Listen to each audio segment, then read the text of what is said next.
This story is about a baffling disappearance that happened in 2020 in a forest in California. But the most unique part of this disappearance is the incredibly spooky twist that happened very recently. This twist is something that the Madera County Sheriff's Office, who is in charge of investigating this disappearance, they're still trying to wrap their head around what even happened. But before we get into that story, if you're a fan of the strange, dark, and mysterious delivered in story format, then you've come to the right place because that's all we do, and we upload once a week. So if that's of interest to you, please sign the like button up for your very casual, very friendly, slow machine pitch baseball league. But when it's their turn at bat, switch the machine out for a grenade launcher. Also, please subscribe to our channel and turn on all notifications so you don't miss any of our weekly uploads. Okay, let's get into today's story.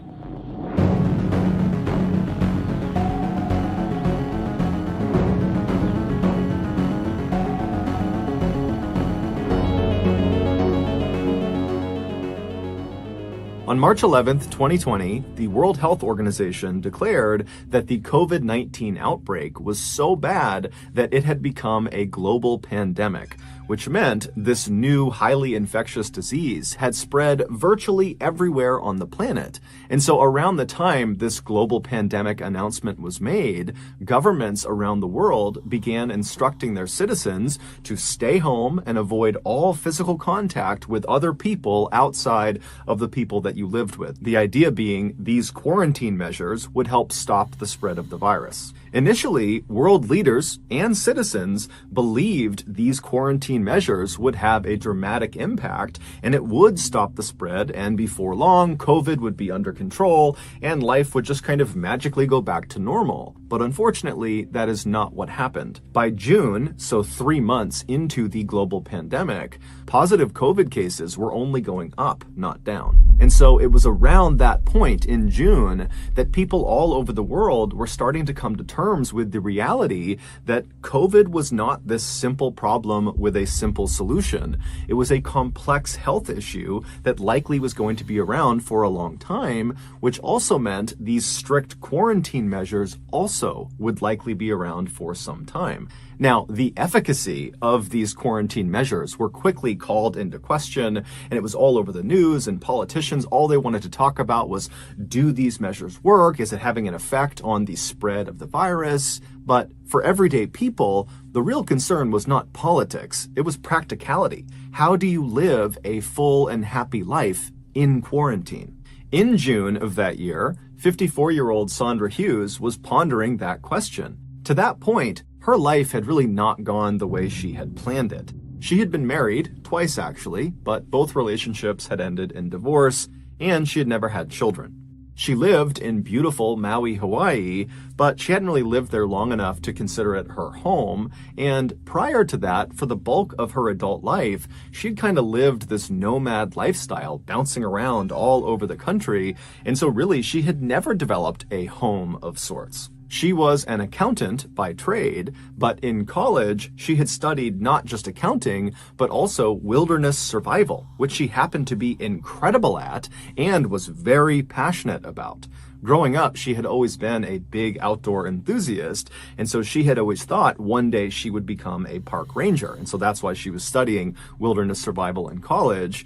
But as these things go, after she graduated college, she did not become a park ranger. She became an accountant, and now, 30 years later, here she was. However, in June of that year, with COVID quarantine restrictions putting her and everyone else's life basically on pause, Sandra suddenly saw an opportunity, and that was to embrace this break from reality and spend this strange time in history back out in nature, getting back in touch with her roots as an outdoor survivalist. And so at the end of that June, Sandra would sell her place in Maui and she would move to Madera County, California, which is located smack dab in the center of California, situated just south of Yosemite National Park and just north of the Sierra National Forest. Then on June 26th, after Sandra had gotten settled in her new place in California, she would contact her family and tell them that she planned on going on this extended solo camping trip in the Sierra National Forest,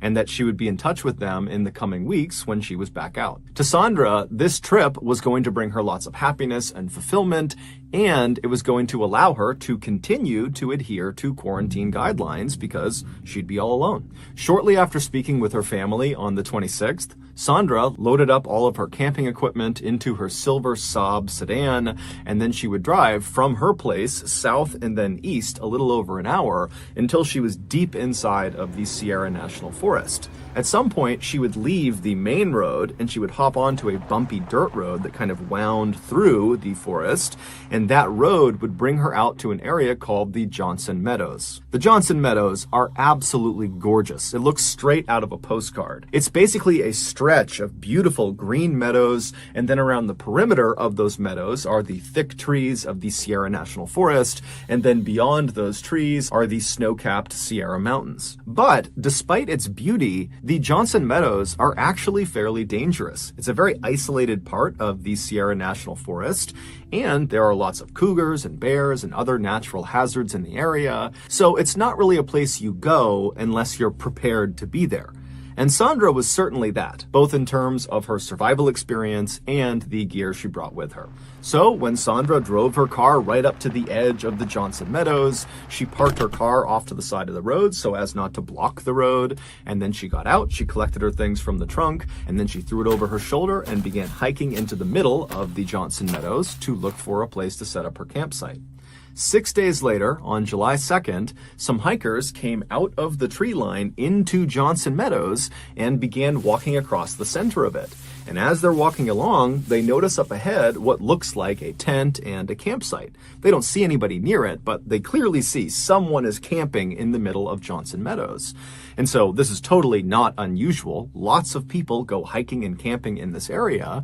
And so these hikers just began kind of creating a wide berth around this person's campsite because they didn't want to cut right through the middle of it as they went across the meadow.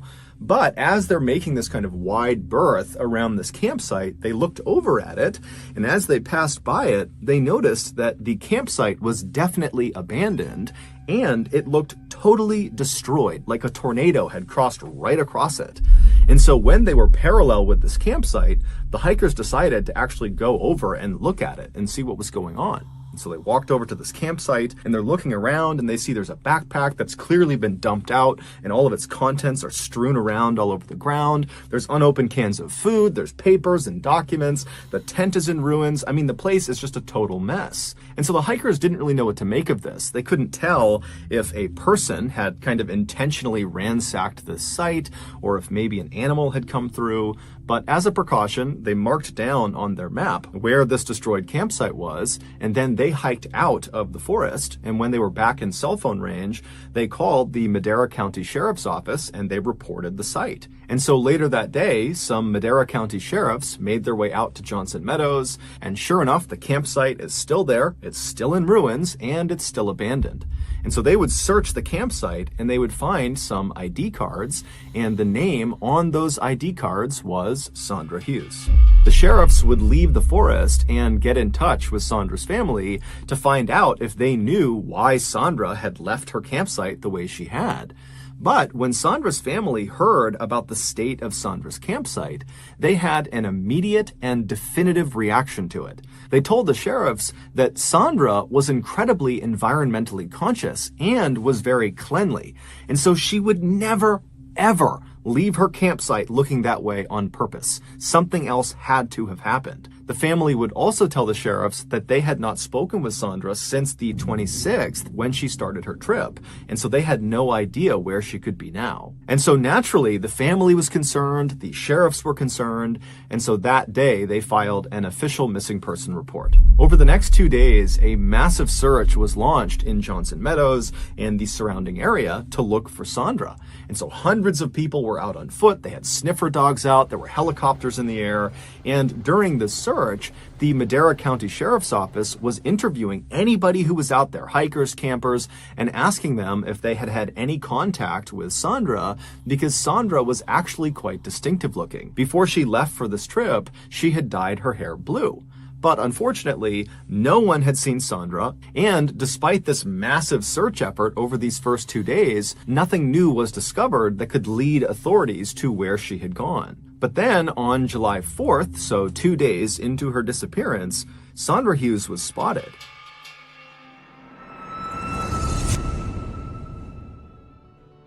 Before we get to the rest of today's video, I want to tell you about today's sponsor, NordVPN. I used to be just like you, spending every waking second combing the internet looking for the perfect pictures of a gift horse's mouth to give to the like button, only to be rudely interrupted by pesky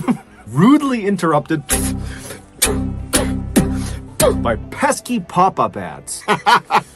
But my entire life changed when I found out about NordVPN. A VPN, or virtual private network, is a service that keeps you safe when you browse the internet, and NordVPN is the name brand in that space. Not only will NordVPN ensure that your data stays safely behind their wall of next-generation encryption, but also, through their newest feature, Threat Protection, they will block all those pesky pop-up ads that keep ruining your gift horse mouth picture buying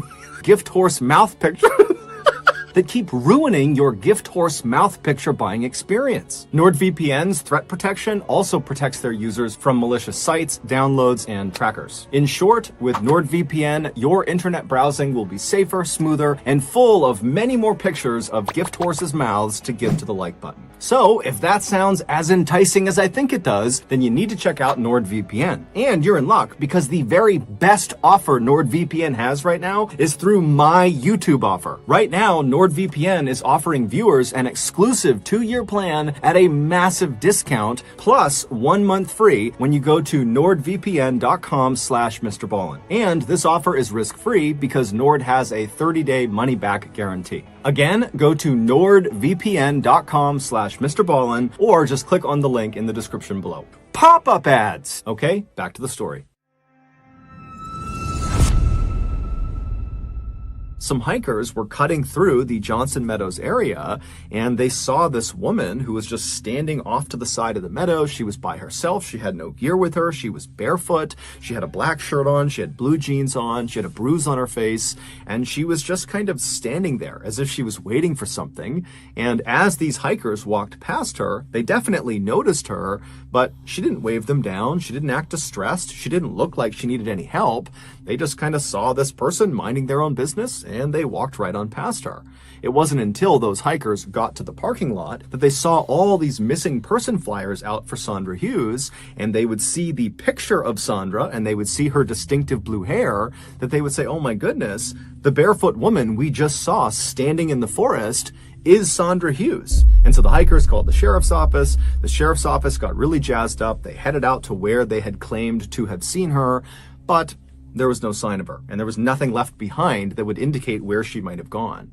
The following day, on July 5th, Sandra's vehicle was located, but Sandra was not with it. It was found 5 miles north of where her destroyed campsite was in Johnson Meadows, and the vehicle was actually at the bottom of a ravine, and this ravine was right next to a winding forest road.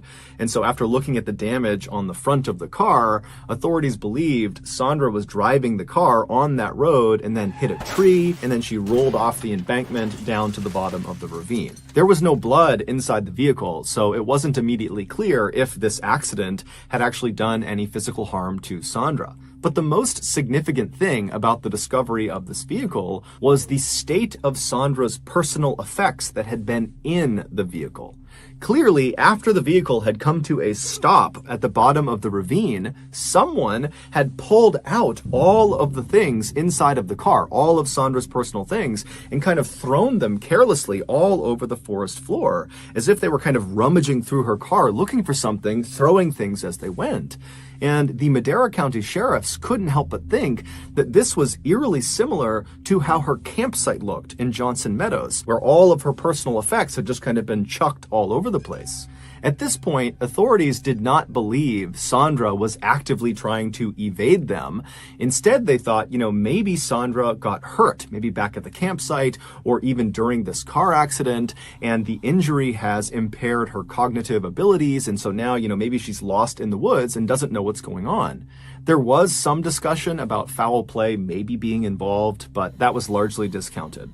And so a decision was made to just leave her vehicle where it was at the bottom of the ravine, thinking, maybe Sandra is going to come back to this vehicle, and maybe that's why all these things have been strewn around, because she's coming back and looking for something. And so authorities left a note in the window of her vehicle that said, hey, Sandra, we're looking for you. Please call this number if you see this. And then at the bottom of this note, it said, your family really misses you. The search for Sandra would continue over the next several days with a new focus around the area where the car had been found, but nothing new was discovered. Then, on the evening of July 12th, so 1 week after the vehicle was discovered, a team of searchers had made their way 2.5 miles north of the vehicle, and they were actually inside of Yosemite National Park. They were barely inside, and they were right up along this lake called the Spotted Lake. Now, this is an area that's very difficult to get to. There are no main roads that get there. There are no main trails that get there. And so the searchers, they're up in this very rugged part of Yosemite, and as they're walking along with their flashlights out, they see a sleeping bag, and it's laying out right in the middle of the ground, in the middle of nowhere,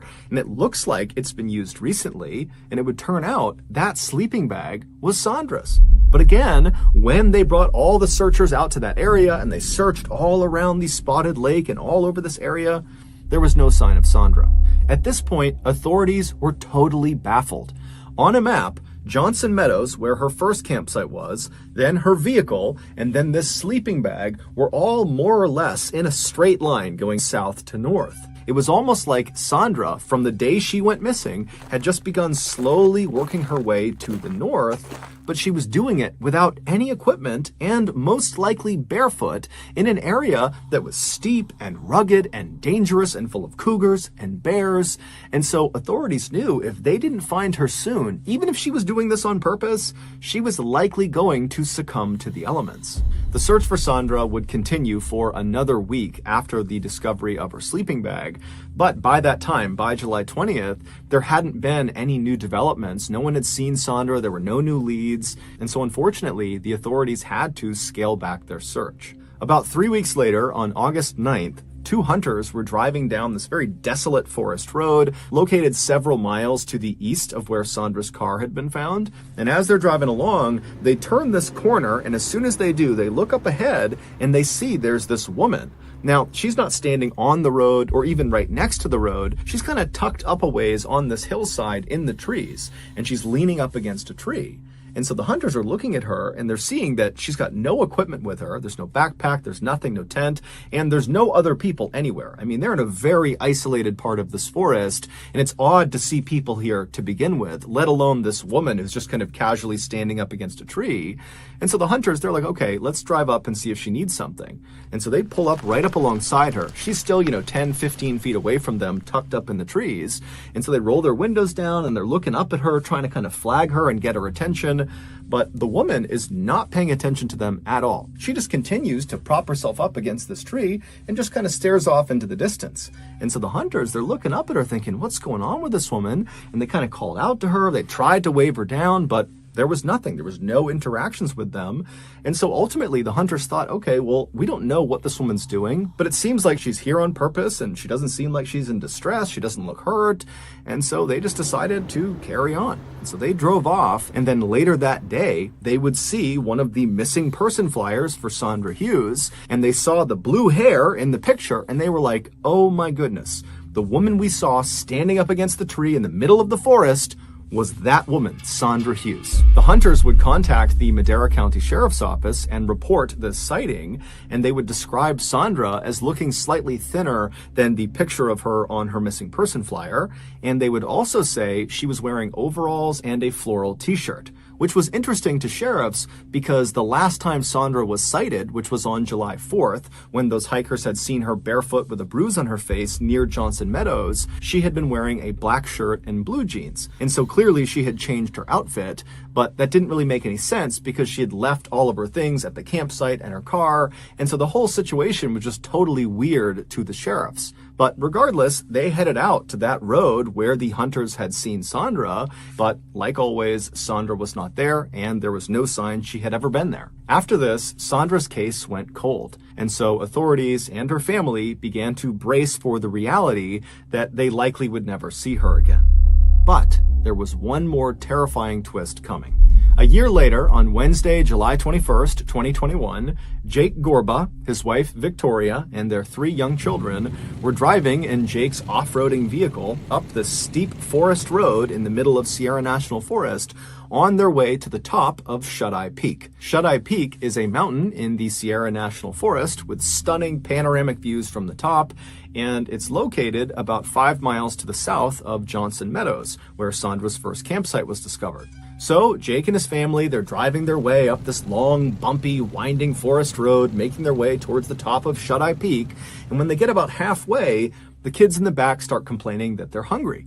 And so Jake and Victoria, they decide, you know what, let's just pull over at the next natural stopping point and we'll have a quick lunch and then we'll continue on the rest of the way. And as luck would have it, the road they were on would actually level off and lead them to this kind of short, flat section of the mountain. And in this flat section was this beautiful little meadow that butted up against some trees. And so Jake and his wife thought this is a great place to stop and have a little picnic. And so he pulled his truck over on the side of the road, he parked it, he turned the engine off, and then as Jake and his wife are kind of gathering up their things before they get out of the vehicle to go prepare this picnic lunch, they hear their 3-year-old son, named Caden, who's in the back seat right near a window, start talking. And so Jake and Victoria instinctively turned around to see who Caden was talking to, and they saw Caden was not talking to himself, he was not talking to his siblings, he was turned and looking out his open window, looking across this small meadow into the forest, engaged in some sort of intense conversation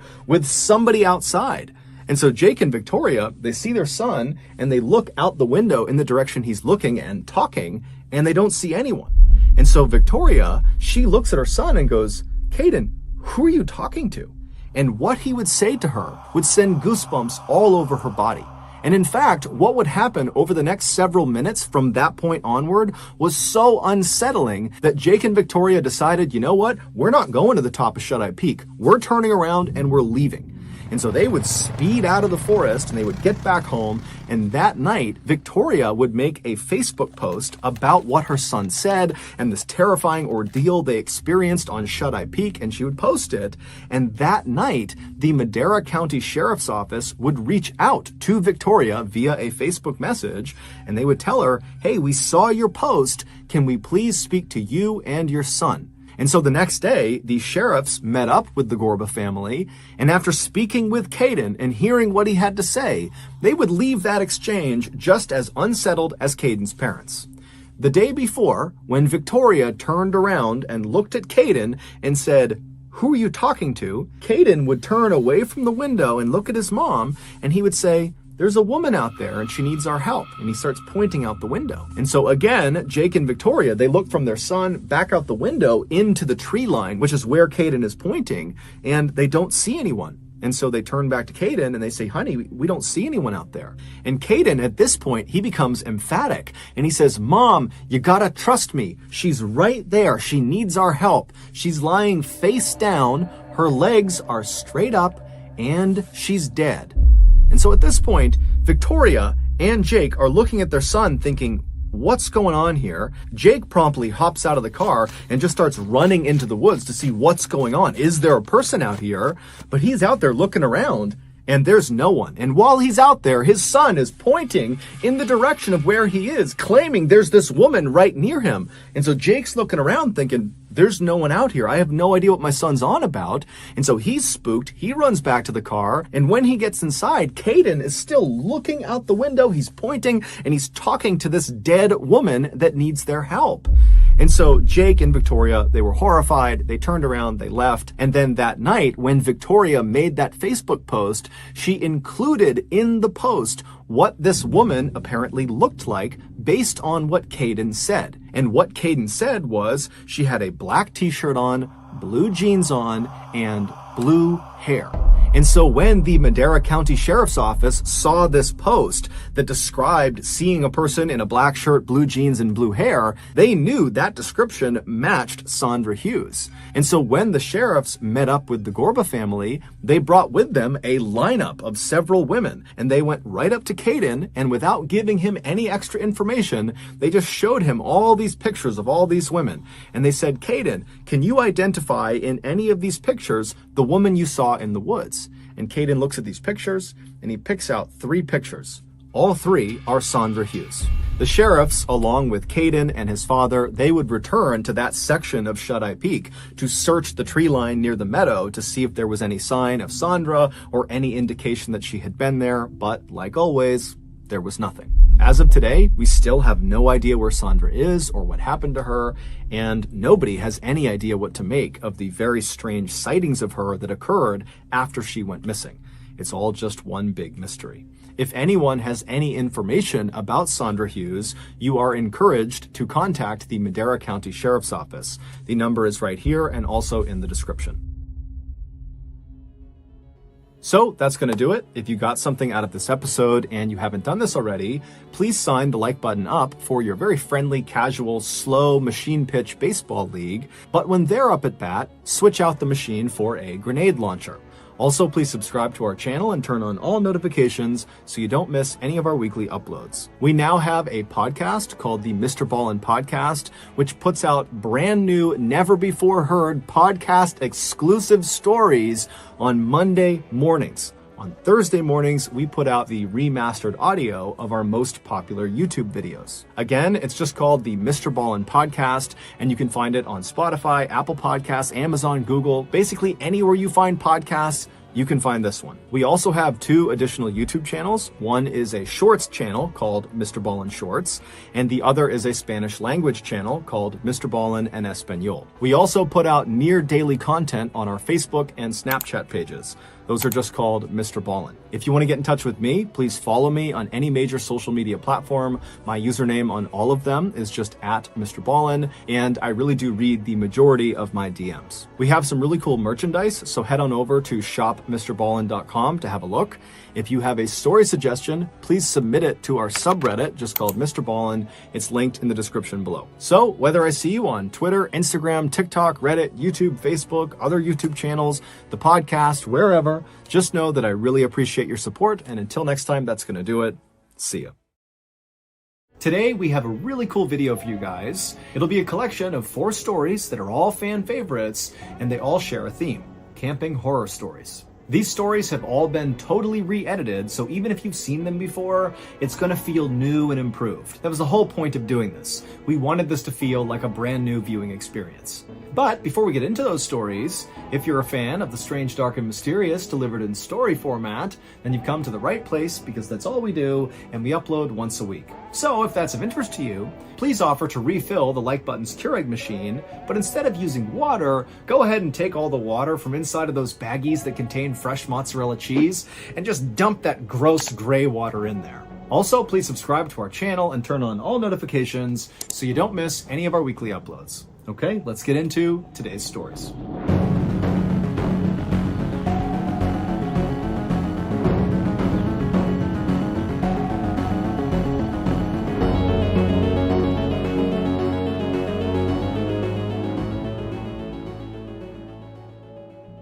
In April of 2020, a 17-year-old named Sam, who was an avid outdoorsman, decided to go on a one-night hike in the Superstition Mountains in Arizona. The mountain's name has a bunch of supposed origins, but the one that's generally accepted is people are afraid of the Superstition Mountains because of all the mysterious deaths that have occurred there. And so because people would avoid these mountains in fear of mysterious death, it became these Superstitious Mountains. But Sam was not superstitious and regularly came out here to go hiking, in particular on this 8-mile loop that went through a canyon. And so this one night overnight he planned on doing was going to be on that 8-mile loop where he'd do 4 miles in, camp out, and then 4 miles back. And he planned to do it with a friend, but his friend at the last minute canceled, and so Sam teetered on not even doing it, but ultimately decided, okay, I'll just do it by myself because I'm very familiar with this area. On the day he was supposed to go do this hike, he had planned on getting there early in the day to have maximum lighting, but due to some unforeseen circumstances and traffic and bad road conditions, he didn't get to the trailhead until 5:45 p.m. that night. Sam knew it was a bad idea to start this hike so late because he was going to run out of daylight.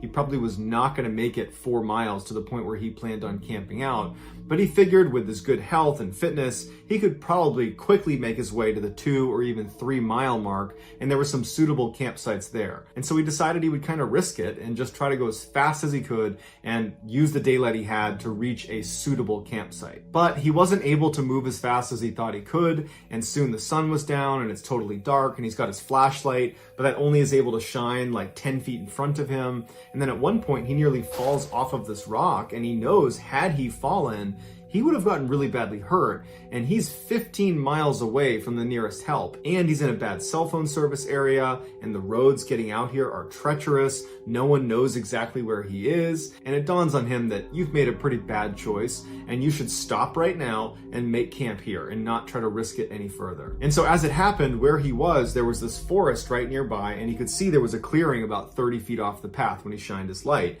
And so he walked into that clearing, and he found it was a great spot to make camp. And in fact, on the edge of this clearing was the remnants of a fire pit. It was very old, but it at least showed someone had camped out right here, and they seemed to have made it just fine. So suddenly he was feeling pretty smart, and he felt pretty good about where he was staying for the night. Now, Sam intentionally did not bring a tent. He liked to sleep on a sleeping pad with a sleeping bag over that, and then he would string up a tarp over the top of him in case it rained. And since this clearing was surrounded by a bunch of pine trees, he was able to string up his tarp over the top, and it was perfect. And pretty soon he had a fire going, and then he cracked open a can of beans, and he began eating his dinner. And as he was eating, he started to get a sense that something was off, something was not right. He began scanning the tree line as if he was going to find something out of the ordinary, but his visibility was incredibly limited because he was sitting right up against a fire. And if you've ever sat next to a fire in a dark forest, your visibility is like 5 feet in a circle around the fire. You really cannot see beyond that. And his vision was also limited by all the pine trees that encircled his clearing.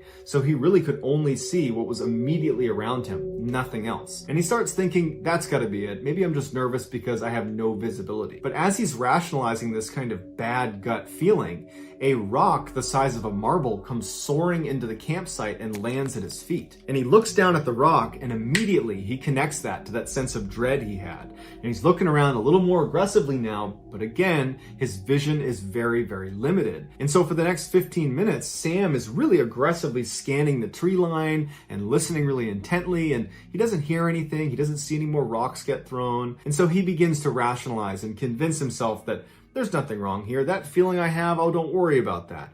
He starts telling himself, I must have kicked a rock. That's what it is. Or maybe a rock fell off a tree. But either way, it's something totally explainable and you got nothing to worry about. And after a little while, he convinced himself and he got into his sleeping bag under his tarp and he went to sleep. A couple of hours later, Sam wakes up and he has that same sense of dread, and now it's back with a vengeance. And he can't hear anything, he can't see anything, but he's definitely feeling like something is wrong. And at that moment, as he's listening really intently and looking really carefully, he hears the sound of rustling leaves. It sounds like someone walking through leaves about 30 or 40 meters away from his campsite. And initially, he can't tell if this person or animal is walking towards his campsite or away, but over the next 30 seconds or so, the sounds start to fade, and he convinces himself that, okay, they've left and everything's fine. But just in case, he wanted to grab his flashlight and shine it in that direction, and so he reaches next to him where he had left it when he had gone to bed a couple hours earlier, and he can't find his flashlight. And he's looking around for it, and he can't find it, and he's like, man, that's weird. I had it right here, right next to my body, and it's not here anymore. And that's when the alarm bells start going off in his head, because the only way this flashlight moves is if he moved it. And if it's not here, how did it move? And so he jumps out of his sleeping bag, he ducks out from under the tarp, and he's looking around on the ground in the immediate vicinity of where he was sleeping to find this flashlight. And as he's looking, out of the corner of his eye, he sees some light. And he turns his head, and in the same direction that he had heard those footsteps, those rustling leaves, when he was still laying down, he sees his flashlight laying on the ground about 10 meters away, which means someone or something had been less than a foot away from him to get this flashlight that was right next to him while he was fast asleep and totally helpless, and had moved it all the way over there. And immediately, Sam thinks to himself, that's a trap. They are trying to lure me away from my campsite. Suddenly, he felt so scared he wanted to vomit, but he knew in order to survive this situation, he needed to keep his wits about him. So he puts his boots on and he grabs his knife, and he knows he's not leaving this campsite. In fact, he's going to build the biggest fire he can. He's going to stoke that fire as big as he can get it, and he's not going to go anywhere near that flashlight. For the next several hours, Sam just stood in the middle of his campsite holding his knife, preparing to confront whatever the heck is out in the woods. And over those several hours, he would hear footsteps approach his campsite, turn around, and leave. Every time the fire got lower, he noticed they would come closer and closer and closer, and when he would stoke the fire, they wouldn't come as close. But at about 3 a.m., he ran out of firewood, so unless he went into the woods to get more, he'd be out, and he's certainly not going into the woods. That's the whole point, is to avoid the woods where this thing is. And so as the fire died down, Sam prepared himself mentally for whatever happened next, because he knew that with that fire gone, this thing was comfortable coming all the way in, coming all the way up right next to him to get the flashlight. And so finally, he hears the footsteps approaching, and before this, the closest they had come was maybe about 15 meters away. They were far enough away it didn't feel intimate. It was terrifying, but he had some distance.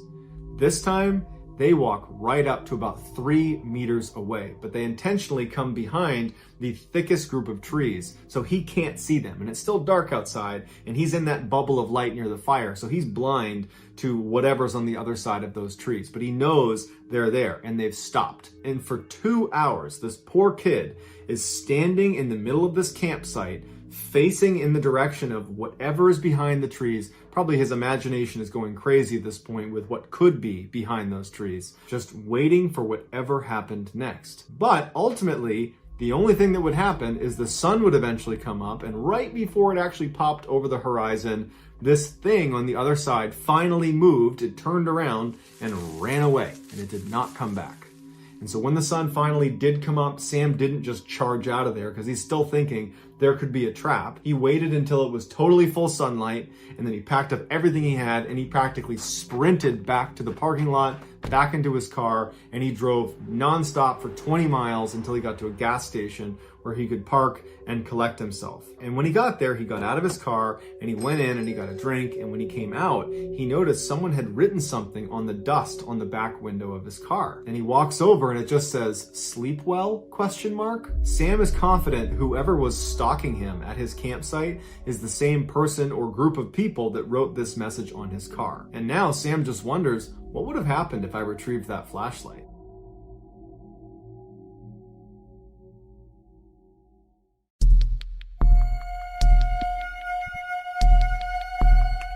In 1982, a very outdoorsy teenage girl and boy who had recently started dating decided to go camping in Maine. Around 1 a.m. on the first night they were there, the girl wakes up because she has to go to the bathroom, and she's about to unzip her tent when she stops because she hears some strange noises coming from outside their tent. It wasn't that loud, but it sounded distinctly like something was digging in the ground. But she really had to go, and she figured, you know what, it's probably just some small animal or something. And so she begins to unzip the tent, and there's a little bit of moonlight that night, and there was a clearing outside of their tent. So the moonlight's pouring through, so she has plenty of illumination. And so she looks through this tiny hole, and she can't believe what she sees. It is a grown woman squatting down about 2 or 3 feet away from their tent. Her back is to them, so she can't see that she's looking through the tent, and she's feverishly digging into the ground in front of her. The girl literally falls backwards into her tent. She's so startled by what she sees, and she lands on her boyfriend, who immediately gets up, and he's like, "What's going on?" And she goes, "Shh," and she points at the little hole where she had unzipped the tent, and she goes, "Look." The boy is confused, but he can tell his girlfriend is very serious, so he sits up quietly and he looks through the little opening in the door and he sees the digging woman. The boy recoils and looks at his girlfriend and he's like, "What is going on out there?" He takes a flashlight and she's telling him, "Don't do it." And he opens up the tent a little bit more and he aims his flashlight directly on this woman. And this gets her attention and she stops digging and she stands up slowly and she turns around and faces them, and she's got no expression. She's not giving them any indication why she's there. She's not acting aggressive. She's not acting scared. She's just completely neutral. And she stands there staring at them for quite a while before turning around and just walking away from their campsite. campsite. And after a little while, when they were pretty certain she was gone, they open their tent all the way, they go outside, they kind of scan around with their flashlights, and she's nowhere to be found, and they go to where she was digging, and it's just this weird 4-inch deep hole in the ground. There's no rhyme or reason to why she was doing that. And so after sitting there wondering what they should do, they settled on, well, tomorrow we'll tell the park rangers that she was here, and maybe they'll do something about it. And so feeling pretty confident that this woman's not going to come back, they both go back into the tent, they zip it shut, they get in their sleeping bags, and they're about to go to sleep when they hear someone running towards their campsite. And they know it's this woman. They immediately unzip the tent and they look out, and now the woman's not digging anymore. She's rummaging through some of their stuff that's outside of their tent. And the way she's doing it, they described as monkey-like. She'd pick something up, look at it, and throw it over her head. She'd pick the next thing up, throw it over her head, back and forth, just throwing things behind her. And so the boy gets out and he shines a light on her and goes, "You need to leave." And she doesn't react. She just keeps flipping through all their stuff until he gets pretty forceful and says, "You need to leave right now." And at that point, she kind of stops and looks at him like, what are you doing here? And then she gets up, turns around, and walks away. Now the couple really doesn't know what to do because she's clearly willing to come back after being confronted. But they stayed outside their tent for about 15 more minutes, shining their light and making lots of noise and treating her like she's an animal. And they're just trying to scare her away from the campsite. And after a little bit of time, they thought, okay, there's no way she comes back now because, we were pretty aggressive with her this time and she seemed to really get it. They both do go back in the tent, and as soon as they zip it shut, they hear her come running straight back to the site, like she was literally waiting in the wings for when they went back in the tent. And this time she runs back to the hole in the ground and she's just feverishly digging into the ground as fast as she can. And this time they come out of their tent and they're mad and they are screaming at this woman to get the F out of here. What are you doing? And this seems to kind of frighten the woman, who gets up and she looks at them like, "Why are you yelling at me?" And she runs away, and it looked almost animalistic the way she was running away, like she was feral. The boy and the girl are totally shaken up at this point. It's about 1:30 in the morning, and this woman just keeps coming back to their site, and they don't know what to do about it. So they turn on some lanterns and they turn on their flashlights, and they decide, we're just going to stay outside until the morning. That way we know she doesn't come back and doesn't steal anything from us. But by about 3:30 in the morning, they've been outside for 2 hours. They're getting cold. They're super tired. The woman's nowhere to be found. And so they finally say, "You want to go back in and get some sleep? I think this time she's really gone." They get back in their sleeping bags and they go to sleep. They don't hear her again. The next morning when they get up and they unzip their tent, they look outside and all of their stuff has been thrown all over the campsite. And the hole in the ground that the woman had dug that was previously about 4 or 6 inches deep is now well over a foot deep. And they realize this woman must have been lurking in the shadows in the woods, watching them from 1:30 to 3:30 in the morning. That whole time they were out there kind of warding her off.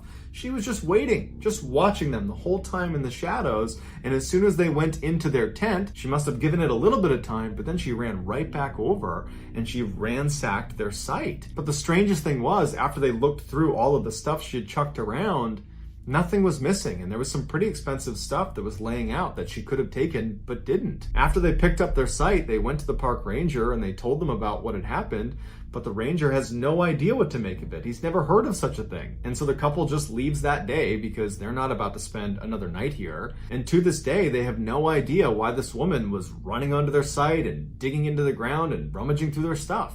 It was like she was just a wild animal.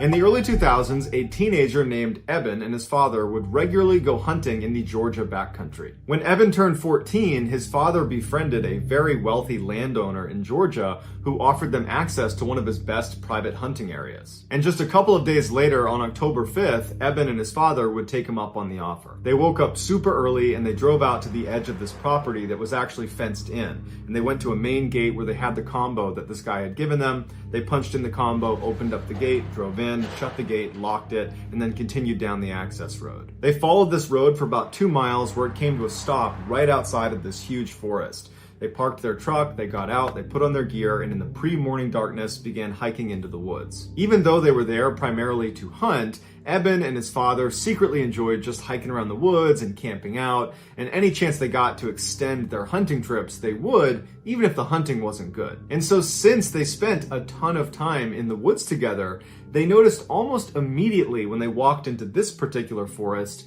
that something was off. There's no birds, there's no animals, silence. It's just totally silent. The only sounds they heard that were not them was a single plane that passed overhead. Although they found this very odd, they figured, you know what, this is private property, not a lot of people are out here. I'm sure as soon as we showed up, the animals were aware of us and they've scattered. They finally make it out to the hunting stand that the owner had told them about. They get all settled in, they're getting ready to see some animals. And all day long, they don't see a single animal. They don't hear a single animal. In fact, again, it is just completely silent. Frustrated, they began packing up their stuff, making their way down off the stand, and they started looking for a place to make camp for the night. And Eben's father suggested, well, hey, there's obviously nothing over here. It's been quiet all day. Why don't we walk deeper into the woods a little ways, set up camp there, so tomorrow we have a better chance of seeing some animals. So they hiked for about an hour farther away from where they parked their truck, and they reached this clearing, which is perfect for setting up their camp. And so they set up their tent, and Eben's father says, hey, we still got some daylight. Do you want to go try our luck and see if we can see some animals out here now? Eben's like, yeah, why not? So they hike a little ways away from their campsite,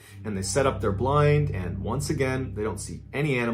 It's totally quiet. And so they turn around and they start heading back. As soon as they could see their campsite, which really was just their tent, they noticed that their tent was now collapsed. And Eben's father turns to him and says, oh, it must have been the wind. And Eben says, no, it couldn't have been the wind, because all day today we have been commenting on how quiet it is and how the fact that there's no weather, no wind, no anything is heightening the fact that it's completely silent. So it could not have been wind. So Eben's father is like, well, when you set the tent up, did you not put the posts into the eyelets? Did you not build it correctly? And Eben's like, no, I've made that tent like 1,000 times. I know it was set up correctly. They walk into their campsite and they look down at their tent and they're really confused at what they see. The two rods that go in an X over the top of the tent that thread through nylon loops and then anchor at 4 different points on the base of the tent, well, they had been removed from the 4 corners. And if you know how a tent works, it works on tension. And once you have a rod anchored in 2 points, it doesn't just pop out. It's anchored at 2 sides. It's actually difficult to remove each anchor. Once one is out, the other comes out easily. But basically, the rod would need to break in order for it to come out of those anchor points, or someone would have to come over and remove it. And they didn't remove them, and none of the rods were broken. Which leaves them with either they failed to set up their tent, even though they had distinct and clear memories of setting it up and double checking it was set up because they put gear inside of it, or someone came over to their campsite while they were gone and undid the 4 corners. They decide, you know what, it can't be some stranger coming over here because we're the only ones with the gate combo. This is private property and no one could have been here. And why would they do that if they came to our campsite? Why would they randomly collapse our tent and then vanish? So it had to be us. We must have not made the tent. And while they didn't really believe that they had not made their tent, they convinced themselves that that's what happened because the alternative was just too bizarre and frankly terrifying to consider. So they build their tent and they make a little fire and they stay up for a little while chatting before being tired and saying, okay, let's just go to bed. They extinguish the fire, they get in the tent, and they both fall asleep. A couple hours later, Eben wakes up suddenly and he's not sure if he's dreaming or not, but he thinks he hears someone laughing a couple hundred meters behind their tent off in the woods. Eben instinctively turns to make sure his dad is still in the tent with him, and he is. And then Eben starts listening really intently to what's happening outside. And all he can hear is silence, like it's been since they got in the woods. He doesn't hear any more laughter, and so he says, okay, I must have just been dreaming, and there wasn't any laughter out there, and eventually Eben goes back to sleep. A little while later, Eben wakes up suddenly again, except this time his dad is already awake and looking around anxiously.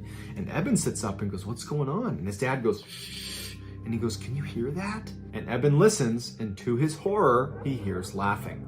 He wasn't dreaming before. Eben also realizes the laughter is not coming from the same area he heard it. It's now coming from the opposite direction, and it's a lot closer to them. Eben very quietly and carefully explains to his dad that he actually heard this laughter a couple hours earlier, and Eben's father turns to Eben and says, before we came out here, I asked the owner, should we expect any other hunters or campers or anybody nearby? And the owner said, this is private property and it's fenced in. There is no one there but you guys. After this revelation, they both turn their attention back to just listening because they're hoping this is just gonna stop and whatever this is just gonna leave.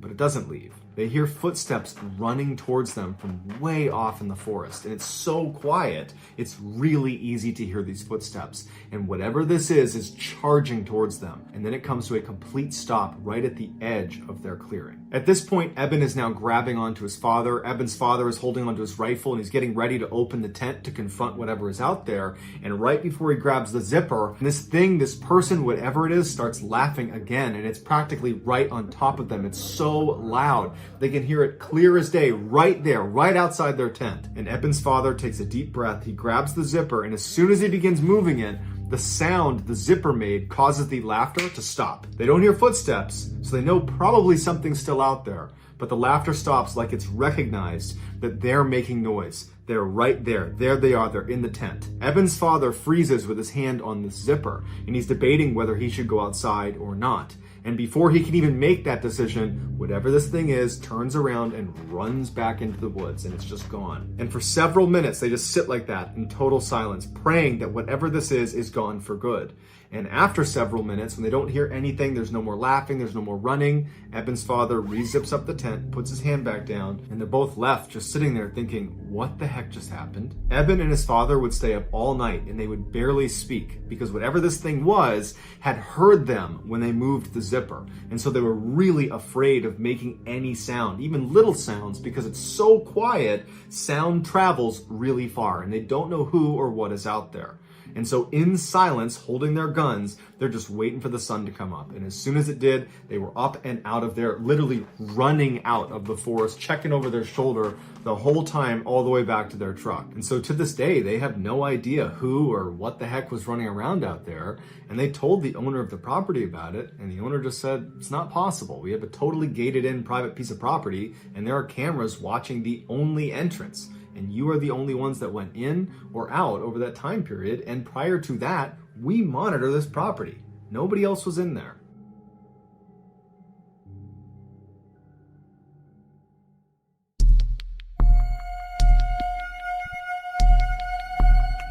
In 2016, a 25-year-old Wall Street banker named Matt was camping near Mount Rainier in Washington state. His job was so hectic that in the rare times he got a chance to, he would disappear into the wilderness for a few days to clear his head. Despite living in one of the biggest cities in the world, Matt was actually a very competent outdoorsman. And so for this trip, he decided he would stay way off any trail, deep in the backcountry in random locations. On the first night, he found a nice clearing in the trees, and so he set up his campsite there. He ate some food over his fire, he pitched his tent, climbed inside, and within a few minutes, he was fast asleep. Several hours later, Matt woke up to some strange sounds coming from outside of his tent.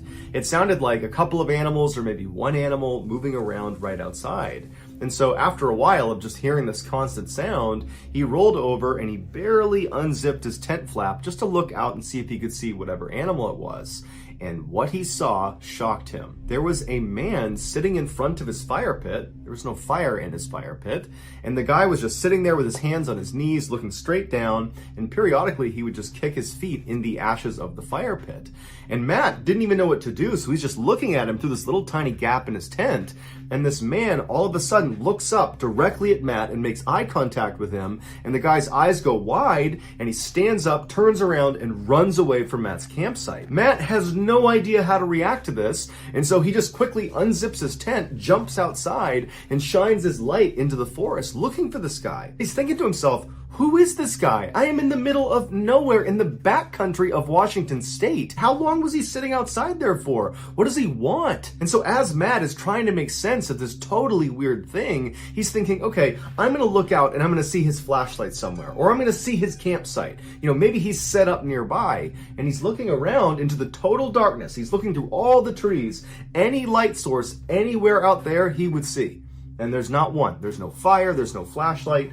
There is nothing. And so eventually Matt goes back inside of his tent, he zips it up, and he's just left kind of dumbfounded. He can't understand how some person was just sitting outside of his tent for no apparent reason and then vanished into the forest without even turning on a flashlight. And so after a very restless night, finally the sun came up again and Matt was very relieved. He stepped outside, and after a little bit of time now from this strange incident, Matt started to tell himself that all that was is some guy happened to set up his campsite nearby. It is possible, albeit rare because we're in the backcountry, and maybe he was just intoxicated and he wandered over here, and stranger things have happened, so that's probably all it was. And so Matt felt like there was nothing to worry about. He packed up his campsite and he began hiking into the forest. Matt didn't have a planned route. Instead, he had a map and a compass, and he began just kind of wandering in the forest, kind of exploring wherever he wanted to go. And over the next 2 days, he covered at least 10, maybe 15 miles in kind of random zigzag directions. He found a nice clearing and he set up another campsite.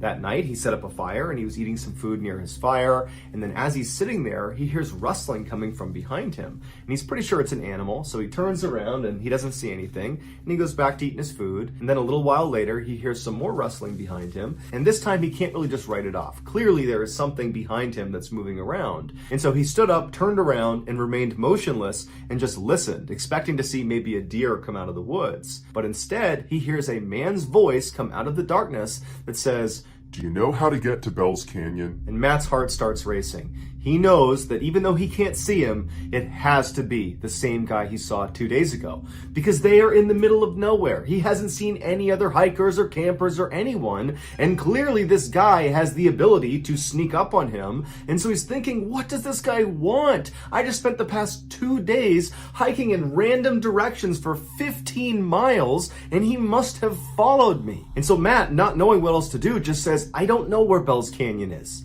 And then there's silence. And Matt, one part of him is thinking, I hope this guy does not come into the light. I hope he just goes away. The other part of him is thinking, well, maybe this is a different person that is lost and they're looking for this place called Bell's Canyon, and they'll come into the light. It'll be a big relief. I'll send them on their merry way and everything will be fine. But as Matt is having this wishful thinking, the voice from the shadows does not come any closer, but instead asks the same question a bit more forcefully this time. "Do you know how to get to Bell's Canyon?" This time, Matt did not respond. Now he was scared. This is not some friendly hiker looking for directions. There's something wrong. And so Matt, knowing he's all alone out here, he knew he had to do something to try to take control of this situation. And so he took a deep breath, he reached down and grabbed his flashlight, and in one swift motion, he lifted his light up and shined it in the direction of this guy's voice. And what he saw was this guy from 2 days ago looking out from behind a tree right in Matt's direction. He was hiding from him. And when the light hit him, the man barked at Matt to aim it away.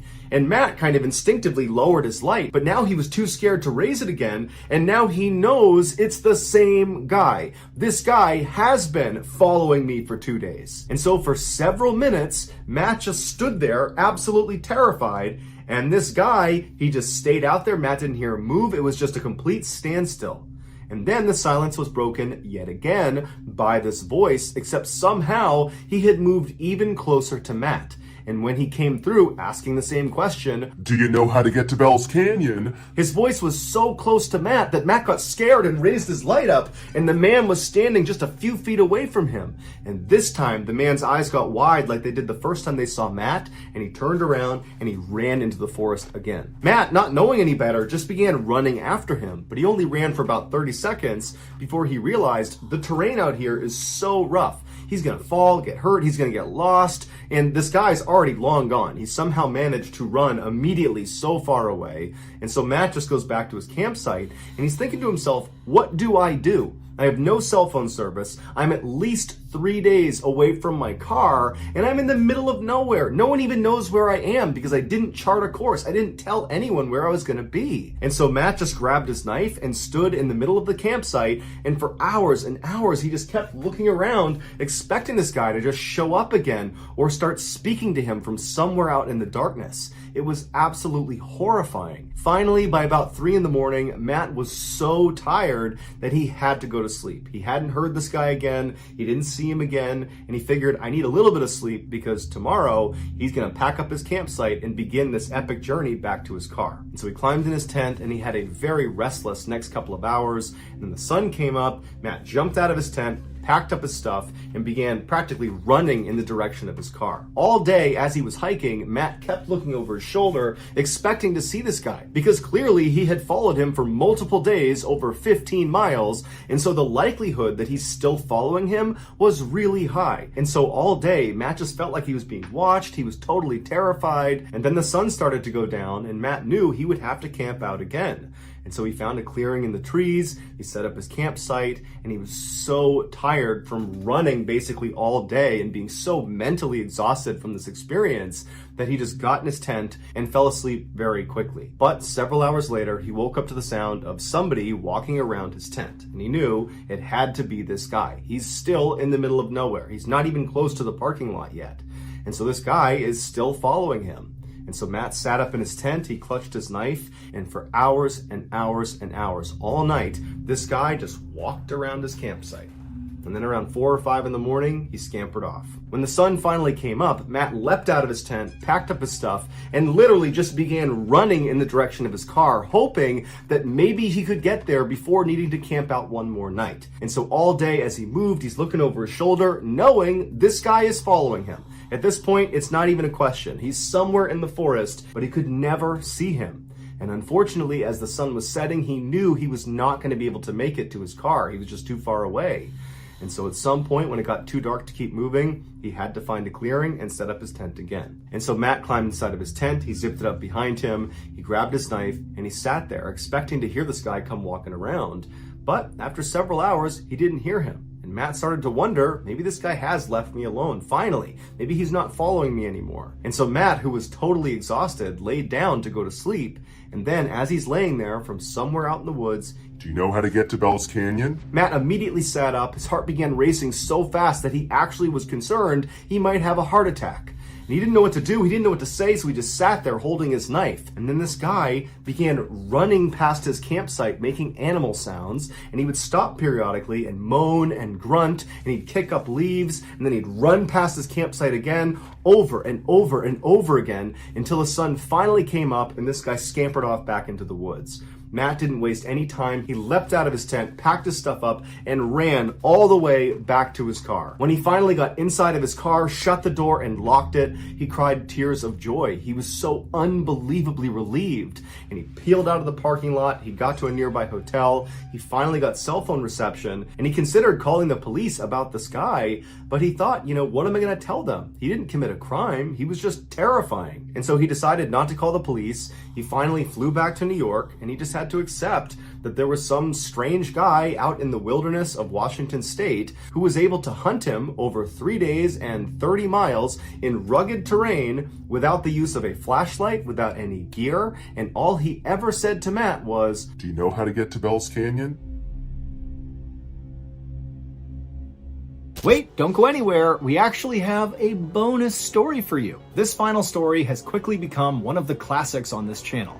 It's a story about a forest in Connecticut that is actually illegal to enter, basically because of maybe paranormal activity out there, we don't know, but it is actually illegal to go into this forest. There's a whole crazy story around it. I actually told the story on a live stream recently about Dudleytown, and so we went ahead and took that footage, we edited it, made it really pretty, and now you get to watch it in case you didn't see it live.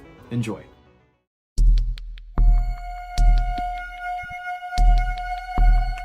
In the summer of 1906, there was this couple, Dr. William Clark and his wife Harriet, and they were up in northwestern Connecticut, and they're driving along this winding country road in a place called Litchfield County.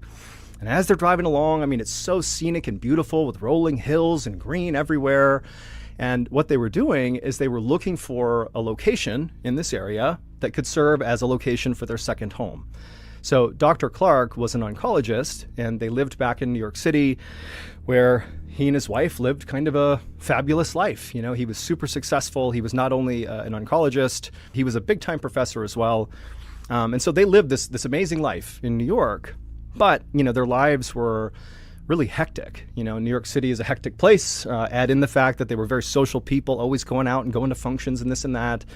And so they had some extra money, and they wanted to, buy or build a second home that would kind of serve as their retreat away from the city.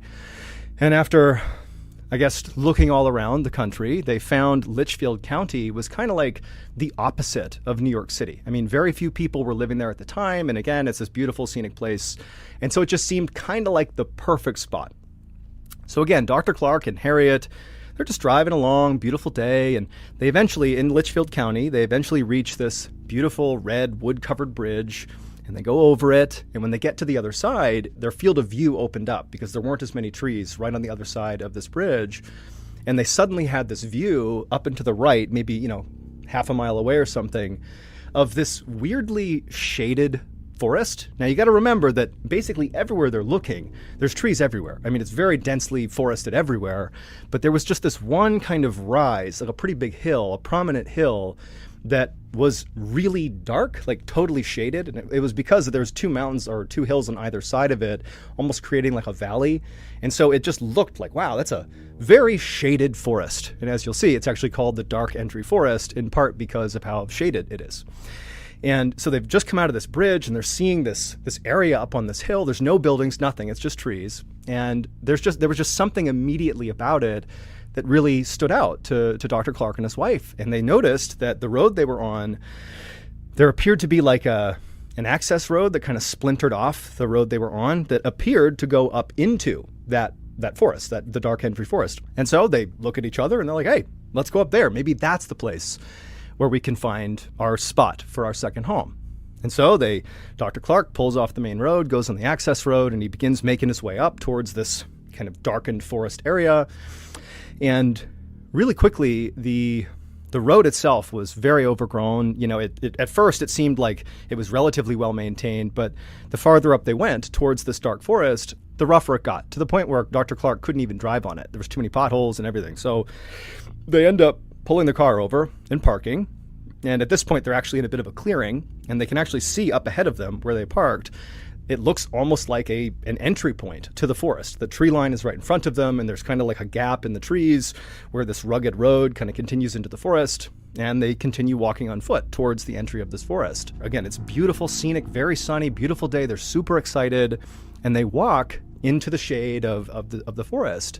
And right away, it's like all the sunlight basically vanishes, but not in a spooky way, kind of like they lowered the brightness slightly, and it's very quiet. And, the canopy in Dark Entry Forest is known for being really, really thick. And so not much light was pushing through, but it created almost like, it was like they were walking into a bubble. It's just pure, unadulterated silence and peace. And as they're walking on this road, which quickly becomes mostly like a little path, it doesn't even look like a road at some point. It's just kind of like grass that's been pushed down. Clearly, not many people or anything is coming into this forest, at least not from this direction. And as they're walking along, they're looking around and they're like, this place is so beautiful. I mean, it was already beautiful, but this is especially beautiful.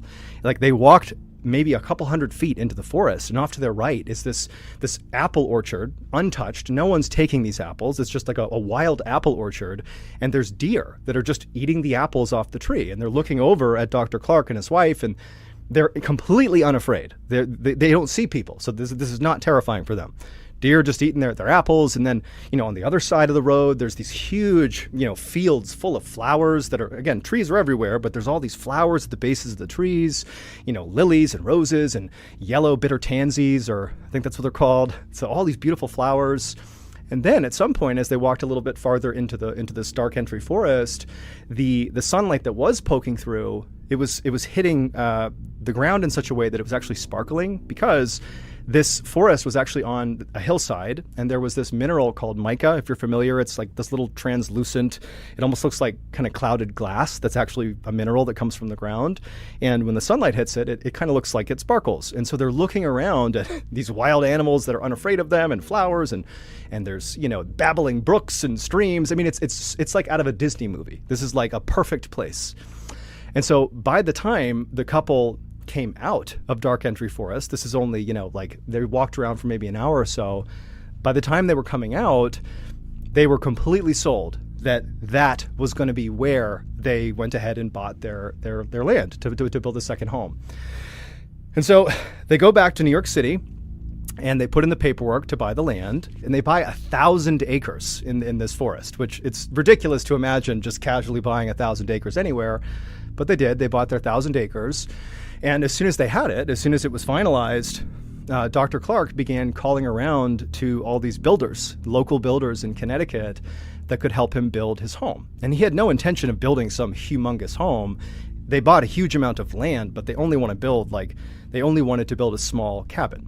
But despite the job being relatively simple, and despite Dr. Clark offering quite a bit of money to anybody who was willing to go out there and build this for him, none of the builders would do it. They never really gave a straight answer to Dr. Clark about why they would not go into dark entry forest, but universally, no one would do it. And so, Dr. Clark, he definitely was discouraged by that, but he just kind of chalked it up to, okay, so obviously it's kind of an isolated place. It's relatively hard to get into dark entry forest, and where they had bought this land, it was pretty far into the forest. And so he just decided, okay, it just might not be worth it for them. It's logistically kind of a nightmare. They don't want to do it. And so Dr. Clark is undeterred, and he decides he will just build the house himself. Dr. Clark, he grew up on a farm in New Jersey. He was a very handy guy. He had built buildings before, so this was something he could do. And so over the next several months, every weekend, Dr. Clark would make his way on his own to dark entry forest, and it also was full of owls that were hooting all the time. So there's like this audio side of being in this forest, which is really intense. Like there's owls hooting constantly. And actually, Dr. Clark and Harriet thought it was really cute that these owls, it seemed like they were almost personally greeting them as they came into the forest.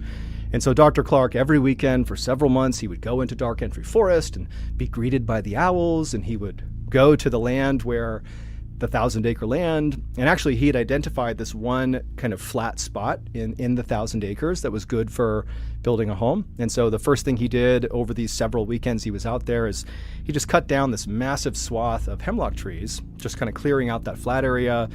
And then he chopped up the trees he cut down into lumber, and he used that to build a rustic, simple 2-story cabin. And then after this cabin was built, kind of up on this hill, there happened to be another hill not too far away from the cabin where there was a freshwater spring right at the top. And so, Dr. Clark, he went up and laid piping from the freshwater spring down to his cabin, so they had fresh water in the cabin. And then down the hill from where the cabin was constructed was a small brook, and Dr. Clark, he found himself always going down and just staring into this beautiful brook because there were all these trout, because nobody fished out here. This is like an abandoned place, basically. There's all these trout just swimming around unencumbered, just leaping out of the water. If they even do that, I don't know if trout do that. I think they do. And so he ended up actually building a swimming pool right next to the brook, specifically so he could sit in the swimming pool and watch the trout. And so by Thanksgiving of that year, so 1906, by Thanksgiving, the property was done. The cabin had been built, everything was done. And so that holiday season, Dr. Clark and Harriet and their whole family would come out and they would spend the holidays, sitting in their pool, watching the trout and just having a wonderful time. And really for many years, every summer and every major holiday, the Clark family would come out to their beautiful dark entry cabin and they would stay there. And it was really perfect. That is, until 1918.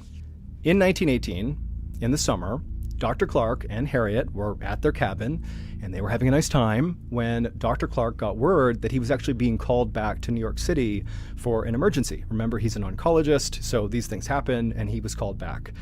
And for whatever reason, Harriet, who normally likely would have joined him and just gone back to New York with him, she decided to stay. I mean, they've been coming here for years by this point, so she probably felt somewhat comfortable, although admittedly she was very unhappy about this. She didn't want to be there alone, but again, she decides to stay.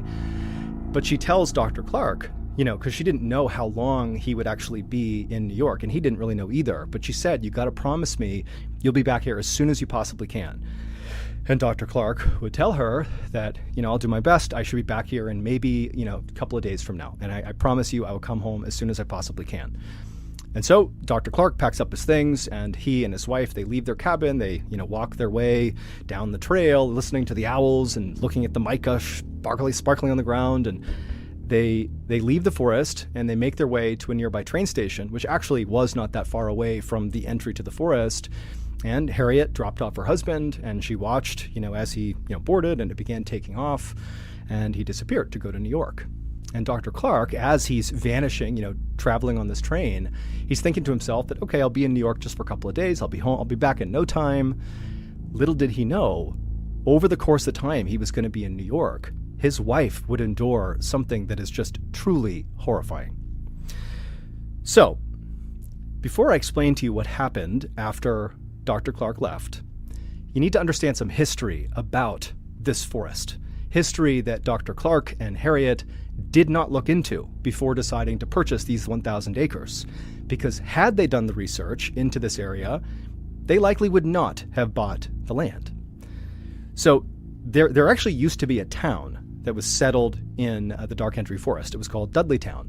And it was settled in the 1740s. And at first it was just a couple of families just getting by, but pretty quickly it grew to about 30 families and several structures and houses and the whole nine yards. Like, it's a small community inside of this beautiful forest, and things were great.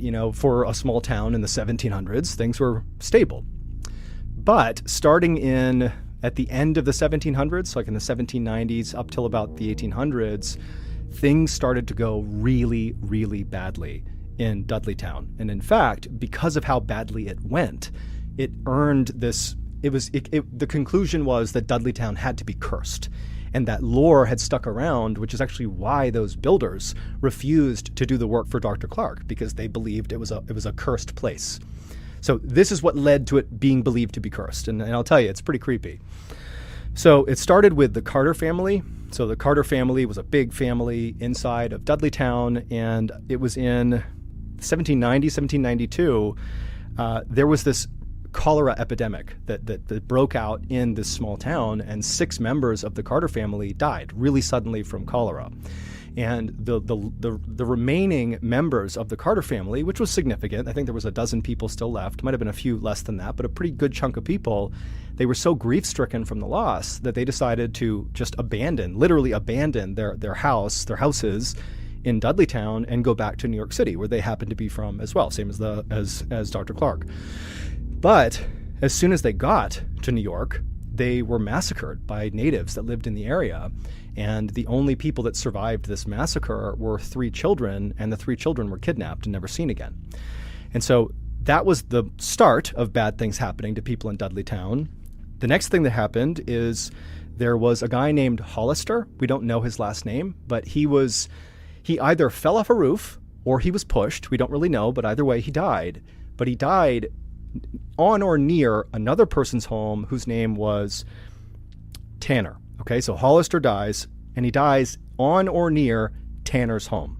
And after Hollister died, which again, it was shrouded in mystery, Tanner, the owner of the home where this guy died, he began talking obsessively, and it's documented, obsessively about strange creatures lurking around the tree line inside of Dark Entry Forest, right around Dudleytown, every night. That's all he saw. So guy dies, and all of a sudden Tanner is noticing all these strange creatures. And he's telling everybody in town that there's something going on here. Nobody believed him. And so slowly, Tanner, every night, he would see whatever he was seeing, and it drove him insane, completely insane, to the point where he couldn't even function, and his daughter had to take care of him until he passed away. And as Tanner was losing his mind, his next door neighbor, whose name was Abel, began to talk as well about these creatures that were coming to the edge of the tree line surrounding Dudleytown most nights. And just like Tanner, Abel as well slowly lost his mind over these creatures because nobody believed him. And then all the way up until just past the 1800s, so many people just randomly died in Dudleytown, some from disease for sure, but others, they'd just be found dead. And then many people as well began citing these strange creatures that were lurking all around. By 1900, the only family that was still alive in Dudleytown was this family called the Brophies. And it was a fairly big family. And the mother, she suddenly died of cholera. The 2 sons, they were accused of theft in another town and then fled and vanished. And so literally it's down to John Brophy, the actual last person who's living in Dudleytown. And one night, he didn't know why, apparently he didn't know why, but his cabin burned to the ground. And after his cabin, or while his cabin was burning, people were called out. They saw the smoke. They came out to put out this fire. And the last anyone saw of John, who's lost his whole family, he's lost everything, is he just turned and walked deeper into the forest and was never seen again. and no one could find him. That was it. And that was the last person who lived in Dudleytown. And that marked the moment that Dudleytown went from, still being occupied to being a literal ghost town. And you can actually look up the newspaper article that documented the moment when Dudleytown became a ghost town. No one lives there. A few years later is when Dr. Clark and Harriet were taking their stroll through Litchfield County and up into Dark Entry Forest and saying, wow, this is the place for us. And they saw the ruins of Dudleytown. They walked past the crumbling foundations of these old homes, and there was all these remnants of this town that was still there, but much the way they viewed the owls as being kind of charming, they also viewed this rundown old town that was gone as kind of cute, and it made them want to stay there more. So they were aware of the town, but didn't do the research. Apparently Dudleytown was cursed, and that is where they bought their land. So, fast forward to 1918.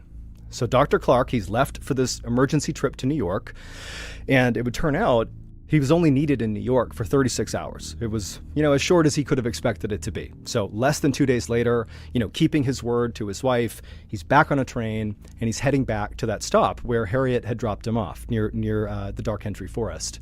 And although this was rare that, Dr. Clark would leave his wife in the cabin, he expected her to be waiting for him at the train station. They didn't have an exact time that he was going to be there because it wasn't not entirely planned. But he had said, I'll be here in like 1 or 2 days max. And so he just kind of expected his wife to check the schedule and be at the train platform. But as he's pulling into the station, he sees his wife is not there. Now, this was not some huge cause for concern, but it was enough of a red flag that as, he's pulling into the station, Dr. Clark is thinking something feels off. And so he ends up going from the train station, and he actually walked the rest of the way. He didn't take a car or anything. He walked to that access road and made his way up to the entry of Dark Entry Forest. And as soon as he walked into the forest, so daylight out here, he steps into the canopy and it's dark again. And remember, it used to feel so welcoming and wonderful going into that forest. It was so peaceful, but now it has a different feel. He steps into the forest and suddenly it feels threatening. It feels ominous. And the owls that are hooting the whole time he steps in, it didn't feel like they were greeting him. It felt like they were telling him to leave. But he had to find his wife, and he's thinking she's up at the cabin. That's where we need to go. And so he begins kind of jogging, fast walking. He's getting a little nervous through the forest. And as he's moving through, the sounds of these owls are getting louder and louder and louder and more threatening until finally when he gets to the clearing, when he can actually look up and see where he built his cabin up on this hill, it's like a cacophony of noise. It's just constant hooting, almost like it doesn't even sound like hooting. It's just a loud sound that's constant. And so Dr. Clark is starting to panic, but he gets even more panicked when he looks up at the cabin. He doesn't see his wife, but he sees the front door to this cabin is slightly ajar. And so Dr. Clark, he runs the rest of the way up the hill, owls hooting the whole time. He gets to the door, and he's terrified. He knows there's something wrong here, but he gets the courage. He opens up the front door, and the second he steps into this home, which he has loved and spent years and years in with his family, he steps in and everything is different. Instead of it being peaceful, he now feels this almost high-pitched sound, like inside of his head for a second, and he's confused. And then he hears what sounds like maniacal laughter coming from the second floor. He doesn't see anybody on the first floor. He thinks it's his wife, and so he charges upstairs. He gets to the landing, and he sees the door to his bedroom, where he would expect his wife to be, is slightly open. And he can hear this laughter coming from inside of this room, this maniacal, crazy, loud, high-pitched laughter. And he's totally panicked. He goes to the door, and he opens it up. And there, in the back corner of the bedroom, is his wife. And she's in the fetal position, and her mouth has been opened as wide as it can go. And the laughter that he's hearing is coming out of her body, but her jaw isn't moving. Her chest is heaving, and this maniacal laughter is just coming out of her as she stares him dead in the eyes. And so Dr. Clark, he was so terrified at what he was seeing and all the hooting and all this craziness going on that he just turned and ran away. We don't know what happened to Harriet Clark over those 36 hours that her husband was gone, but something happened to her. And when she was taken away from this cabin, the only thing she would say is the strange creatures kept coming back. I kept seeing strange creatures. The same thing that all the people in Dudleytown had said that caused them to flee the town. And so we don't know exactly what became of Harriet. There is one account that says she was forever, she went to a mental hospital and stayed there until she passed. Another account says she went back to New York with Dr. Clark, where she took her life. But either way, the final thing was she claimed to have seen the strange creatures and lost her mind as well. Following the story, Dark Country Forest really took on this unbelievable legend. I mean, people knew about this story. They knew about the legend of the 1700s and 1800s, but this felt recent. I mean, this was a documented case of this doctor's wife. And so it spawned a lot of people going into Dark Country Forest to see what's out there. And lots of people who go into that forest before it became illegal reported feeling phantom hands slapping them on the back and feeling really intense pockets of cold air. And actually, the very famous paranormal couple, Ed and Lorraine Warren, in the 1970s, they went out and ran this special series about what happened in the Dark Country Forest. And they came out and said, absolutely, that forest is demonically possessed. So that's going to do it. If you enjoyed today's collection of strange, dark, and mysterious stories, and you're looking for more content like that, remember, we have a whole slew of podcasts under the Ballin Studios umbrella. All these podcasts are amazing. It's all bingeable content, and it's available right now for free. All you have to do is go to any podcast platform, look up Ballin Studios, and boom, there's all our podcasts to choose from. Okay, that's going to do it. Thank you so much for your support. Until next time, see ya. Today, I'm going to tell you two stories that each of them at first glance will appear to be sort of a run-of-the-mill true crime story. But they are not. I promise you, stick to the end of each of these stories and you'll hear two very unique, very sort of unbelievable plot twists. But before we get into those two stories, if you're a fan of the strange, dark, and mysterious delivered in story format, then you've come to the right place because that's all we do, and we upload 2, 3, even 4 times every week. So if that's of interest to you, please sneak into the Like Button's house and log on to their computer and email love letters to all of their work contacts. Also, please subscribe to our channel and turn on all notifications so you don't miss any of our weekly uploads. Okay, let's get into today's stories.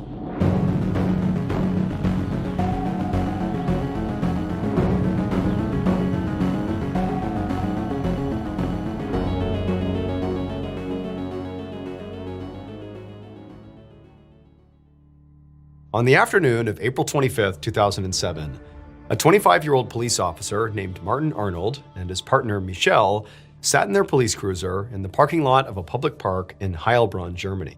They were on their lunch break, and Martin was eating a sandwich and looking out across the park, which was mostly empty because it was a weekday afternoon. So Heilbronn was a medium-sized city in southern Germany, and it was generally a pretty safe area. I mean, for the most part, the worst crimes committed here were like break-ins or muggings. So Martin and his partner, they didn't have a whole lot of action happening around them. However, something Martin and Michelle and basically all police officers, for the most part, in Germany were acutely aware of was over the last 14 years, all across Germany, there had been this rash of crimes ranging from, home invasions and robberies to at least 2 murders that had basically all been committed based on DNA evidence by the same person, this singular woman whose nickname was the woman with no face. And she still hadn't been caught yet. And so in essence, all police officers in Germany were sort of like always on the lookout for this woman. She was like the most elusive and sought after criminal in the whole country. But on this particular day, as Martin sat in his cruiser on his lunch break, he wasn't really thinking about how he might get involved in capturing the woman with no face. Instead, he was just worried about his sandwich. And so he went to take another bite of his sandwich when he heard the back doors of his cruiser open up. And he whipped around and he looked, and there were these 2 people who had approached the cruiser, and each of them were carrying a gun. And before Martin or Michelle could do anything, these people raised their weapons and they fired, and everything went black. Within minutes, officers from the Heilbronn Police Department had swarmed the scene. They found Michelle, who was deceased from a gunshot wound to the head. And Martin had also been shot in the head, but he was still alive. He was just unconscious. And so an ambulance rushed him to the hospital while detectives taped off the crime scene and began looking for evidence. Some officers immediately began canvassing the area looking for potential witnesses. But because the park was basically empty all day, there was nobody who had seen the shooting. Other officers looked for footprints in the ground, around the car. They also began looking for fingerprints on the car, bullet casings, hairs, other fibers inside or outside the car. But there was nothing. And so at this point, the investigators are like, okay, all we know is there's been at least one shooter, maybe multiple, because they have not spoken to to Martin, who's unconscious. They have no idea what he's seen, so they're seeing that at least one person has managed to come up to a police cruiser, undetected presumably, open up the doors, shoot both officers in the head, and then get away without leaving behind any obvious evidence. It just seemed crazy. Like, have we just missed something? Like, there's got to be something here that sort of points us in the direction of who was responsible. And so in a last-ditch attempt to find something helpful at the crime scene, one officer swabbed the inside of the car for potential DNA evidence. They knew that if there was DNA, it could belong to Martin or Michelle or anybody else who might have been inside of this car, and any of those people didn't have to be the shooter or shooters. They could just be people in the car. But it was possible that DNA found inside that car could belong to whoever did this. However, they wouldn't know about this DNA sample until the crime lab analyzed the swabs, and that could take a really long time. But it was certainly worth it, and so they sent the swabs off for testing. While they waited for the DNA results to come in, the Heilbronn PD continued trying to find witnesses or any other helpful evidence, anything, but they kept coming up empty. Their only potential witness here was Martin himself, but he was still in a coma at the hospital. It was not until weeks later that finally the police had something to go on, because the DNA results came back. And not only was there DNA found in the car, but what this DNA revealed sent the media into a frenzy and brought this investigation to the national level. At this time, it's mid-2007, and a 44-year-old German prosecutor named Gunther Horn was sitting in his office when he got a call from his boss. And his boss told him, "The woman without a face has struck again, this time in Heilbronn." Gunther's eyes went wide, and he immediately sat up and listened really intently as his boss explained that 2 police officers in Heilbronn had been shot in the head while parked in their cruiser near this park, and the woman with no face, her DNA had been found in the backseat of their car. Now, Gunther had always been fascinated by the woman without a face, so he was ecstatic when his boss asked if he, Gunther, would lead the investigation into this most recent crime in Heilbronn that was potentially connected to this woman, and to try to finally identify who she was once and for all. Gunther immediately said he would do it, and he got to work. Right away, Gunther organized a task force to investigate this woman without a face. The task force was based in Heilbronn, but at Gunther's command, detectives on the team began reinvestigating all these crimes from all over Germany that this woman was involved in. They searched for patterns, for evidence, or witnesses that maybe had been missed during the original investigation. And through this effort, this team was able to come up with a very rough idea of who this woman was. They knew that she was very likely a heroin user because police had once recovered a heroin needle with her DNA on it at a public park. They also knew she had a lot of criminal contacts because many of her crimes involved co-conspirators. But anytime police had interrogated her co-conspirators, they had refused to say anything about her. It was like they were afraid of her. And there were a couple of other details that struck Gunther as being pretty odd. The only evidence this woman had ever left behind at any of these crime scenes was her DNA. And they didn't have a match in the database to pair it with, so they only knew she was a woman, but they didn't know who she was.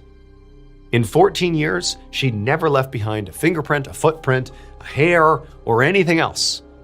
So it seemed like, her crimes were extremely deliberate, very clean, very well planned, but also she was clearly leaving behind her DNA at all these crime scenes. It almost seemed like that was her calling card. Also, what Gunther and his task force discovered is that in many of the crimes committed by the woman without a face, witnesses described seeing what looked like a man at the scene, not a woman. And this was obviously weird because based on the DNA evidence, they knew unequivocally that their suspect, this woman without a face, was biologically female, not male. And so to Gunther, it seemed like, maybe this man that was being seen at these crime scenes was just one of the woman's co-conspirators, or maybe the woman without a face dressed as a man to avoid being caught. But it was impossible to know without a first-hand witness who had actually seen the suspect up close. That was what Gunther really needed.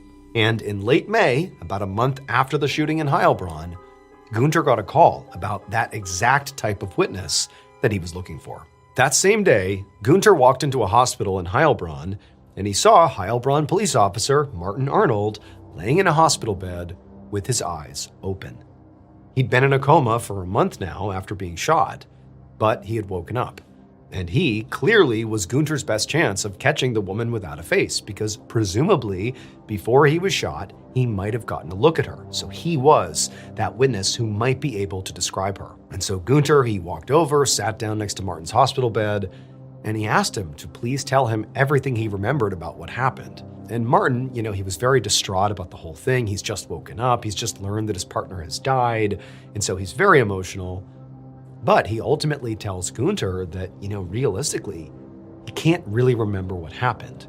He basically turned around. He saw there was, these two figures. But after he got shot, it was like he just didn't remember anything. And so realistically, Martin had almost nothing to offer, which meant Gunter was back to square one. For the next 2 years, Gunter and his task force worked tirelessly to try to catch the woman without a face. They spent millions of euros, clocked thousands of hours of overtime, and even offered a reward equivalent to $400,000 for information. But none of it led anywhere.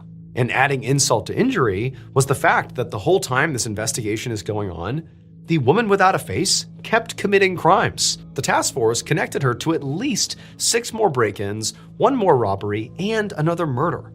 And these crimes weren't even just happening in Germany anymore.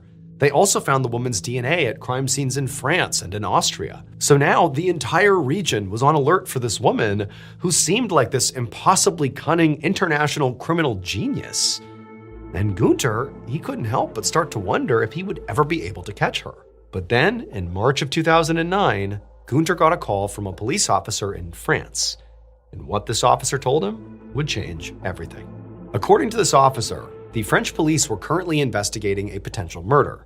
They told Gunter that a badly burned body had been found in France, and it was so disfigured that for a while, all police knew was that it was a man. However, an asylum seeker who had come to France had recently been reported missing, and police wondered if maybe the body belonged to him. So, on a hunch, they had gotten his asylum application paperwork, which included his fingerprints, and they'd been able to lift a DNA profile from those prints. But when they had the DNA analyzed, the results didn't make any sense. And the French police were so baffled by these results that they were now calling Gunter, because they knew if there's someone who needs to know about this, it's Gunter. And so Gunter, after being fully filled in about the baffling results that they had found, he was also at first very confused, but at the same time, he felt this new surge of hope. Because to him, it felt like, as bizarre as this was, maybe this was the break he'd been looking for the past 2 years. Maybe this was the time he was finally going to figure out who this woman really was. So he thanked the French police officer and then brought this new information to his team. And within just a few days, this new information from France did lead Gunter and his team to the woman with no face. It would turn out this woman, the international criminal mastermind behind dozens of crimes, including at least 4 murders, who had evaded capture for 16 years all across the entirety of Germany and beyond, appeared to everybody who actually knew her as a totally normal person. Like nobody suspected she was actually responsible for all these horrible crimes. She was a young woman who lived in southern Germany, who during the day she appeared to work at a factory, and at night she appeared to just go home. Like she lived a very ordinary life. And so again, nobody ever suspected her. But what the French police found when they analyzed the DNA from the missing man's asylum application was that man's fingerprints somehow contained this woman's DNA. This was clearly impossible. Primarily because the man was biologically male and the woman without a face was biologically female. They knew that. So even if the asylum seeker had secretly been this woman, that wasn't really possible. And so when the French police saw this, they knew they had to tell Gunter because he was in charge of the woman without a face investigation. And when he and his team looked into this, they figured out something shocking. It was precisely this woman's normal-seeming life, in particular, her very normal-seeming job at the factory, that made everything she did possible. Because at this factory, this woman sat on an assembly line, helping to manufacture the very cotton swabs that police use in DNA testing. On any given single shift, this woman would touch hundreds or even thousands of these swabs and would accidentally leave her DNA behind on each one. There was no international serial killer, woman criminal mastermind parading around the whole country. No, there was just a lot of contaminated cotton swabs. And so in essence, police had wasted all this time, nearly 2 decades, millions and millions of euros, and thousands of hours of overtime, chasing a criminal who didn't exist. It was later determined that the police officer Martin Arnold and his partner Michelle were shot by 2 members of a neo-Nazi group. However, many of the other murders previously attributed to the woman without a face are still unsolved, primarily because police spent so long chasing the wrong suspect. Today, the case of the woman without a face is considered one of the biggest embarrassments in German police history.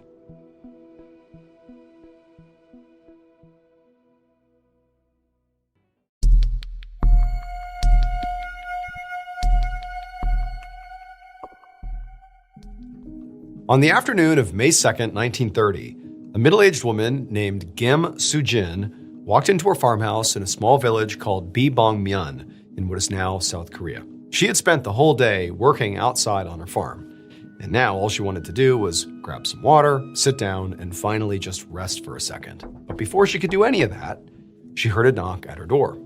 And even though she was exhausted, the sound of this knock actually sort of energized her, because she was pretty sure that her 16-year-old son, Bak Chung-soo, had finally come home. So Soo-jin and her son ran this farm together, just the 2 of them. And they really barely made any money doing it. In fact, a lot of the time, they didn't even grow enough food to feed themselves. So to try to make ends meet, Soo-jin's son had recently started a full-time job at an inn in town. And he also frequently did odd jobs in the village for extra cash. The problem was, Soo-jin's son would sometimes go straight from his job at the inn to one of those odd jobs, and he didn't always have time to stop by to tell his mother where he was going first. And remember, this was 1930 in rural Korea, so it wasn't like he could just call her. And so basically, this mother was left to worry about her son kind of frequently. And over the past 6 days, that is all Soo-jin did, because she had not seen or heard from her son at all. And even though he did go, days at a time in the past, doing these different odd jobs, this stretch was a pretty long time for him to be gone. But she told herself what must have happened is he must have found work with a family who was, having him work and live with them full time. Like this was just a great opportunity and he had taken it, and surely he would be home soon. And now it seemed like maybe, just maybe, he was home. So Soo-jin, she rushed to the front door, she opened it up, and the smile on her face faded immediately, because it was not her son standing at the door. Instead, it was 2 police officers. And the first thing they asked her was if she knew of any teenage boys who were missing from the village. And Soo-jin told them that, she had a son of her own who was a teenager. He was 16. And the reality is she didn't know where he was, and he'd been gone for the past week. But don't worry, he wasn't missing. He was very likely just working for a family somewhere, and he'd be home soon. But after she said this, the police looked at Soo-jin with clear pity on their faces and told her they were so sorry, but they were nearly certain that her son had been murdered. Soo-jin just stared at them in shock and disbelief as they told her that a few days ago, during the time her son was gone, a teenage boy's body had been found on a nearby mountain. An autopsy showed he'd been beaten and strangled to death. And for the last couple of days, the police had been traveling all over the village, interviewing people and trying to figure out who this boy was. And based on everything they learned so far, Soo-jin's son was actually the only teenager in the area who wasn't accounted for. But hearing all of this, Soo-jin did not think this could be true. Her son stayed out of trouble and worked really hard. She couldn't imagine why anybody would want to hurt him. So she just told the police, this has got to be a mistake. But the police didn't seem to think so. They just said that they needed her to come to the local hospital morgue to identify the body. A little while later, Soo-jin arrived at the hospital with the 2 police officers. And as they led her through the entrance, down a few hallways, and towards the morgue, she kept telling herself that her son was okay. He was still alive, and this really has to be some sort of horrible mistake. It has to be. But the second she actually walked into the morgue and saw the body lying on the table, her eyes welled up with tears because she knew it was her son. And to Soo-jin, this moment felt like leaving real life and entering a nightmare. Her son's face and body were covered in bruises and wounds, and he was very clearly decomposing. I mean, it was just awful to see. But as this mother is sort of just staring down at basically a parent's worst nightmare here, she noticed something strange. She turned to the police officers and she told them that this was her son, definitely. But the clothes he was wearing were actually not his. And for some reason, to Soo-jin, the clothes thing felt very important. So she started rattling off ideas for, where they could have come from. It was like her brain suddenly became fixated on this one aspect to avoid touching on the trauma of losing her son. She began telling them that, maybe the family he was working for let him borrow them, or maybe he bought them without her knowing, or maybe whoever killed him dressed him up for some reason. But when she said that last part, it was like all at once, the reality of her son being dead just came crashing down on her. She started shaking, and before she knew it, she had collapsed onto the floor and was sobbing hysterically. Less than a week later, Soo-jin was sitting in her farmhouse, staring out her front window in a daze, when she saw the police walking towards her house again. Over the past few days, she hadn't heard any updates about her son's case, so she'd just been at the farmhouse all alone, trying to make sense of his death. But now, Soo-jin sees these officers, and so she goes right outside and she meets them and she asks them, do you have news for me about what happened to my son? And they tell her that she was likely going to have to sit down to hear this. Soo-jin figured it couldn't be worse than finding out your son's been murdered, so she said, okay, let's go inside. And so they went inside the farmhouse, they sat down, and then the police told her that they figured out who had killed her son. They told her they had not one, but two people in jail right now who had both issued full confessions. Both of these suspects were people that Soo-jin's son, Chung-soo, had worked with at the inn in town. One of them was a young man and one was a young woman. And apparently, Chung-soo had gotten involved in the woman's personal life. She was having an affair with a married man, but was planning to run away with a different man from the village soon. And Chung-soo had told the married man about it. When the woman found out that Chung-soo had done that, she was furious. So furious that she conspired with her coworker, the young man, the other suspect, to lure Chung-soo out to the mountains under the guise of gathering wild vegetables. And then when they got there, the man and the woman beat up Chung-soo and then strangled him to death.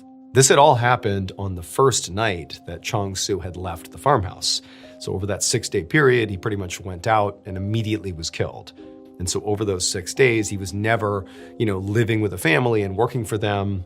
He was just dead on the mountain the whole time. The police told Soo-jin that they had charged both suspects with murder. But after hearing all this, Soo-jin still had one question. What about her son's clothes? Was there anything in the suspect's confessions about that? But the police just shook their heads, no, and said the clothes didn't really seem relevant to the case anyway. And this time, even though Soo-jin, did feel like the clothes have to mean something, she didn't argue or even, try to come up with other theories about the clothes. She just sort of accepted what the police had told her. As horrible as it was to know that her son was murdered over something so petty, she was at least glad to know that his killers were behind bars. Soo-jin eventually got her son's body from the police, and she was able to bury him in the local cemetery. And then after that, she did her best to try to move on, but she never could. And as this nightmare kept happening night after night, Soo-jin slowly became convinced that her son was haunting her dreams. And so Soo-jin basically stopped sleeping, couldn't really eat, certainly couldn't work. Her farm fell into disrepair. She actually began to think she was just gonna wither away and die here unless something changed. I mean, this was horrible. She was overcome with grief and sadness and also just scared. These dreams were terrifying. But then on the night of October 18th, 1931, so about 6 months after her son was killed, Soo-jin woke up from yet another nightmare.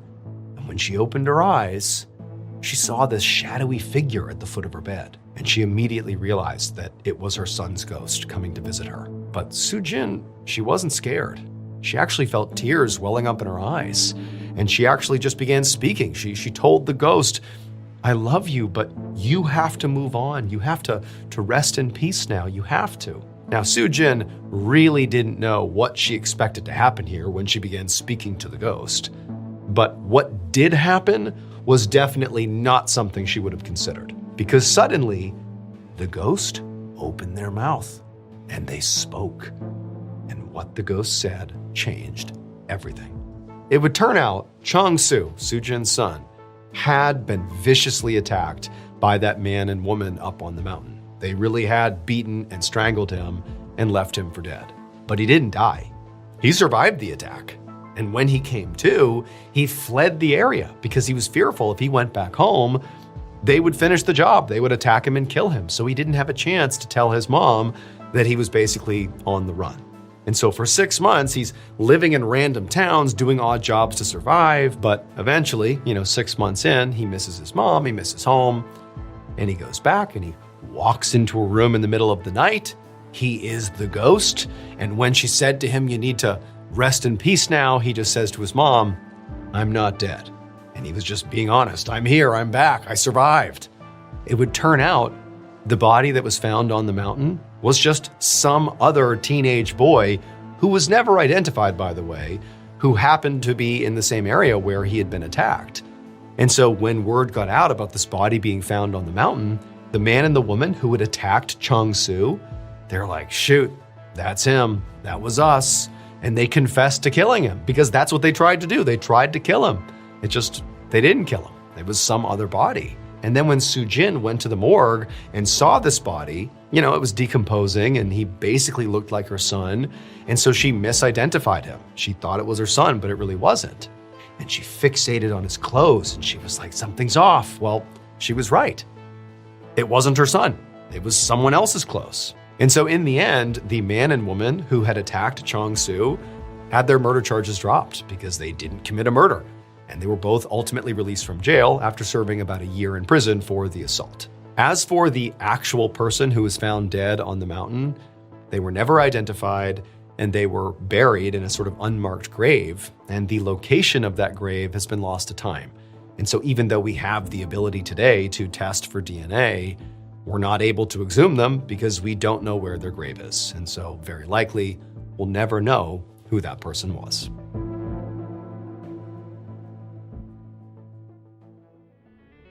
Thank you so much for watching. Let me know what you thought of today's episode in the comments. And remember, we have hundreds of videos for you to binge right now.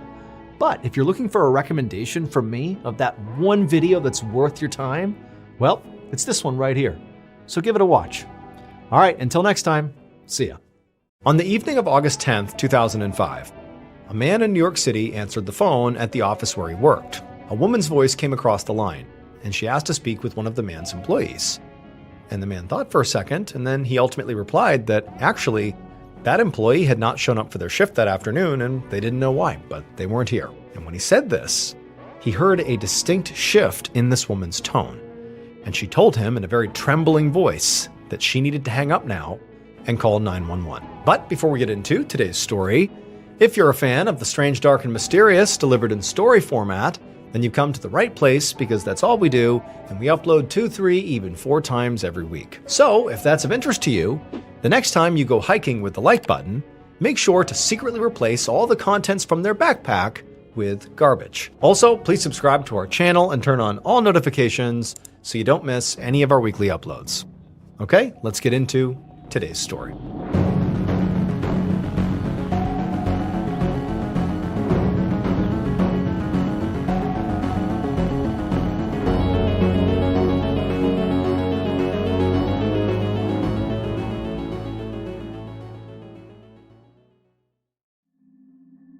In the early afternoon of Wednesday, August 10th, 2005, 18-year-old Eliza Parsi sat in her bed in her home in Staten Island, New York, flipping through a fashion magazine. The house was quiet because Eliza's mother, Seema, was at work. So Eliza had the whole house to herself, at least for a little while, until she herself went to work. Eliza had graduated high school just a few months ago, and now she was working as a clerk at a moving company to try to save up some money for college, and also to eventually move into Manhattan to pursue her dream of working in the fashion industry. However, Eliza did feel a bit guilty about moving away, because it would mean leaving her mom all alone in this big house. And there wasn't really any other family nearby because both of her parents were from Israel. Seema had divorced Eliza's father about a year and a half ago, and her father had left New York and moved back to Israel. Eliza also had 2 half-brothers who were Seema's sons from her first marriage, and one of them was back in Israel as well, and the other, Eliza's 27-year-old half-brother Raviv, lived just a short drive away in another part of the city. But Eliza and Seema rarely saw him because he was married with a new baby and lived with his in-laws, and so he basically had a whole new family. And also, Raviv had been put in charge of the Parsi family's kosher cookie business, which was really struggling. So he was really busy and always stressed about the company, and he really just didn't make it out to Staten Island very often. Eliza flipped through the last few pages of her magazine and then noticed that it was time to get ready for her 2 p.m. shift at work. But first, she wanted to check and see if she had any new messages on her internet dating profiles. So she put her magazine down, went over to her desk, and logged into her computer. So in 2005, internet dating was just starting to take off, and Eliza had made profiles on a few different dating and meetup websites just to see what would happen. And before long, she had found herself messaging and meeting up with men from all around New York City. But she'd never told her mother about this because she knew that her mother would not approve of Eliza dating men who were not from their same Orthodox Jewish faith. And Eliza knew this for a fact, because it's exactly what had happened with her previous boyfriend at the public high school that she went to. Eliza had friends from all different backgrounds, and she had started seriously dating a Muslim boy named Hassan, but her family had really disapproved of their relationship entirely because of his faith. And so eventually, Eliza just couldn't take the family pressure anymore, and she'd broken up with him. And so now, Eliza was much more secretive about her personal life. She would come up with these phony reasons why she was going to other neighborhoods, but really it was just so she could go on dates or hook up with guys for fun without her mom knowing. And also, she had even begun secretly bringing some of them to her house in Staten Island. But she was always very careful to sneak them in through the back door when her mom was at work, so she wouldn't get caught. Now, Eliza logged into her account, and she saw there were a few messages from some guys, and so she responded to them, and then after that, she headed into the bathroom to take a shower before work. And a few minutes later, when Eliza finished her shower and turned off the water, she heard a noise coming from outside the bathroom. Now, she couldn't tell what it was. Earlier that afternoon, she'd heard a landscaping crew working at the house next door with some really loud leaf blowers, but this noise was different. It was like a weird banging sound. So, curious, Eliza got out of the shower, wrapped a towel tightly around herself, and opened the bathroom door to go see what was going on. That night, around 7:30 p.m., Eliza's mother, Seema, arrived back at the house that she shared with Eliza. She turned her key in the front lock and tried to push the door open, but it would only open a couple of inches because it felt like there was something on the other side that was blocking it from opening any further. Now, Seema had no idea what this could be, and so she just began shoving against the door, and eventually she pushed it open wide enough that she could slip inside. And when she did, the first thing she noticed was that the thing that had been blocking the door was this heavy mirror. But before Seema's mind could really process how this mirror wound up here, she turned on the lights and saw that her living room was absolutely destroyed. Furniture was overturned, cabinets were flung open, and papers were just strewn everywhere. Seema immediately felt her heart start pounding because she realized that clearly somebody had broken in and robbed the place. But then her second thought was, where is Eliza? Where's my daughter? Because Seema knew that Eliza had been home at least part of the day, and what if this had happened when Eliza was here all alone? And so Seema began calling out for her daughter, but there was no answer. And so she followed the chaos upstairs and noticed that the door to Eliza's room was closed. So she went over to the door and put her hand on the knob and tried to open it up, but it was locked. And Seema knew that this was just not normal. Eliza never locked this door. And so now, Seema's thinking something has happened here. Something bad has happened here. And so sort of in a panic, Seema just began banging on the door, screaming her daughter's name, hoping she would answer, but it was silent. And so after a couple of seconds, Seema pulled out her phone and called the moving company where her daughter worked. And her stomach dropped when Eliza's boss told her that her daughter had not shown up to work that day. And so with trembling hands, Seema got off that call and dialed 911. About an hour later, Detective Michael Kenny of the New York City Police Department drove slowly down a neighborhood street in Staten Island. Ahead, he could see his destination, a 3-story house with yellow crime scene tape across the front yard. But it was hard to get close because the street was now swarming with neighbors and just random people who had come out to see what was going on. So Kenny parked a few houses down and then headed for the house on foot. And when he got there, he was met by 2 patrol officers. and they told Kenny that they had responded to a call about a robbery and then had to break down a door of a locked bedroom where they ultimately found the dead body of 18-year-old Eliza Parsi, who lived in the house with her mother, Seema. The officers explained that when they had checked the rest of the scene, they had noticed that the entire house was basically torn apart, but they hadn't found any signs of forced entry. The officers then directed Kenny's attention over to Seema, who was standing nearby with a small group of people, presumably family or neighbors. Kenny knew he would have to talk to her, but first, he needed to get a better sense of just what was going on inside of this house. So Kenny made his way in the front door and surveyed the living room, where some crime scene techs had already begun processing the scene. The room had definitely been torn apart, but as Kenny looked closer, he could see that a lot of valuable items were sitting untouched and out in the open, like the TV and the stereo, which was unusual for a burglary. Next, Kenny walked up the stairs and into Eliza's room, where more techs were collecting evidence, and the first thing he noticed was that this room also looked ransacked. There were clothes and pillows thrown everywhere, and the mattress had been pulled off the bed frame and was leaning up against the wall. And on the floor in the middle of the room was Eliza's body. She was lying on the ground, and she was naked, and there was a towel sort of bunched up underneath her. Kenny asked one of the techs if this is exactly how the body had been found, and the tech said no. When they first got to the scene, Eliza had actually been underneath the mattress and also had a pillow over her face, but they had to move both of those things out of the way in order to actually examine her body, which was why, the mattress was now up against the wall. Kenny knelt down over Eliza's body, but he couldn't see any visible cause of death, like a bullet or knife wounds or bruising, which could mean that maybe she was suffocated. Maybe the pillow that was on her face that they had removed was what was used to kill her. Kenny turned and asked the tech if they had found any evidence of physical injury, and the tech pointed to just a few tiny drops of blood that were on the towel underneath Eliza. Now, they were very small and they could have been old, like maybe somebody had cut themselves shaving, but all these details, a naked young woman, the mattress, the pillow, the blood, it made Kenny concerned that Eliza might have been a victim of sexual assault before she was killed. So Kenny told the tech to make sure that the blood from the towel, as well as any other bodily fluids they could find, were collected as evidence, because they might belong to Eliza's killer. A few minutes later, Kenny emerged from the house and began walking over to speak with Seema. And Seema, she was crying onto the shoulder of a young man, and the minute this young man saw Kenny, he stepped forward and started demanding to know why the police were keeping them away from Eliza's body, and also why the cops weren't out there arresting his sister's killer. So Kenny just took a deep breath, because this man was obviously Eliza's brother, and it was understandable why he was so upset. Kenny knew that a lot of times grief turned into anger in these situations.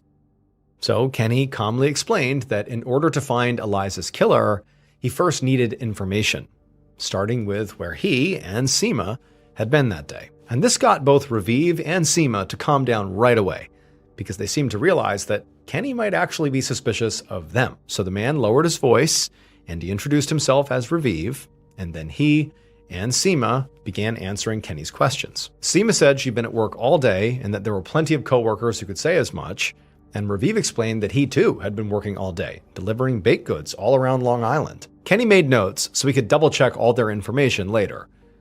And then he asked if either of them knew anybody who might have had a reason to want to harm Eliza, and Kenny saw them share a very knowing glance.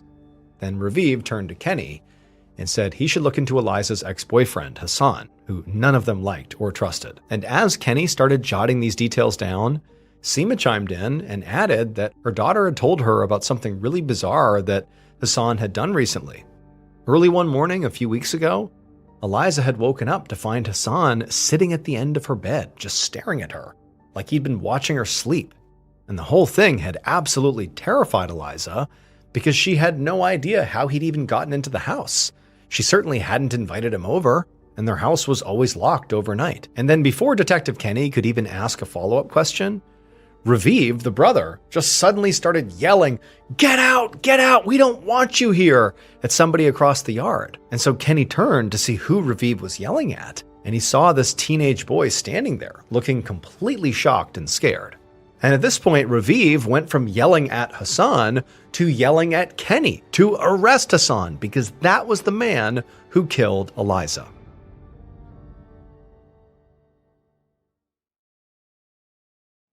Late on the night of August 10th, 2005, so just a few hours after the body of 18-year-old Eliza Parsi was found dead in her home in Staten Island, NYPD detective Michael Kenny sat inside of an interrogation room at his precinct. Across from him was Eliza's ex-boyfriend, Hassan, who had been detained after he showed up at the crime scene. So far, Hassan had been very cooperative and had shared a very detailed timeline of his whereabouts that day. However, he did not have a solid alibi for that afternoon and the early evening, which was likely when Eliza was killed. Kenny had taken a DNA sample from Hassan, and he also had gotten samples from Eliza's mother and brother at the scene to compare against the blood that had been found on that towel and any other DNA that was found on Eliza's body. But in 2005, DNA and blood evidence took weeks to process. So Kenny was really hoping to just get Hassan to confess right now. So once all his basic questions were out of the way, Kenny decided to test Hassan's truthfulness. And he asked Hassan if he had ever snuck into Eliza's house. But Hassan, he didn't deny it. He immediately came clean and admitted to everything. He said that yes, he had previously snuck into her house. And he did sit on Eliza's bed, and he had waited there until she woke up. That was all true. But Hassan insisted that he had not been trying to scare Eliza. He just desperately wanted to talk to her so they could hopefully get back together again. And Hassan had said that when he did that, Eliza hadn't been scared. She was just kind of annoyed, and she had told him that they were broken up for real. And after that, he said he had left without incident. Kenny noticed that in Hassan's version of the story, the way that Eliza reacted to Hassan sitting on her bed, just being kind of annoyed and exasperated about it, was very different than the way Eliza's mother, Seema, had described the same event. She had said that her daughter had basically been scared for her life. So he asked Hassan, why does Eliza's family dislike you so much? Why were they so quick to say you killed Eliza? And Hassan just kind of hung his head and said he didn't think it was about him personally. It was about religion. Hassan was Muslim, and the Parsis were Orthodox Jewish. As Kenny took this in, he wasn't sure which version of the story to believe. Were Hassan and Eliza star-crossed lovers kept apart by her family? Or was Hassan an obsessive ex-boyfriend who couldn't take no for an answer? But regardless, Kenny could not ignore the fact that Hassan had a strong motive and a history of sneaking into Eliza's house uninvited. But Kenny still didn't have a confession from Hassan, nor did he have really any hard evidence at all that would allow him to even hold Hassan. So ultimately, after the interview was over, he told Hassan he was free to go. The next day, Thursday, August 11th, Detective Kenny walked up to a Jewish Orthodox synagogue in Brooklyn, where Eliza's funeral was about to take place. The reason it was happening so quickly was because of the Jewish Orthodox custom that a body must be buried within 24 hours of death. And because of that timeline, it meant that Eliza's autopsy had already been completed. And Kenny had just received the report from the medical examiner, which confirmed that Eliza had died from asphyxiation, likely from being smothered by that pillow. The medical examiner had also found DNA evidence that could be tested against those samples Kenny had collected from the suspects.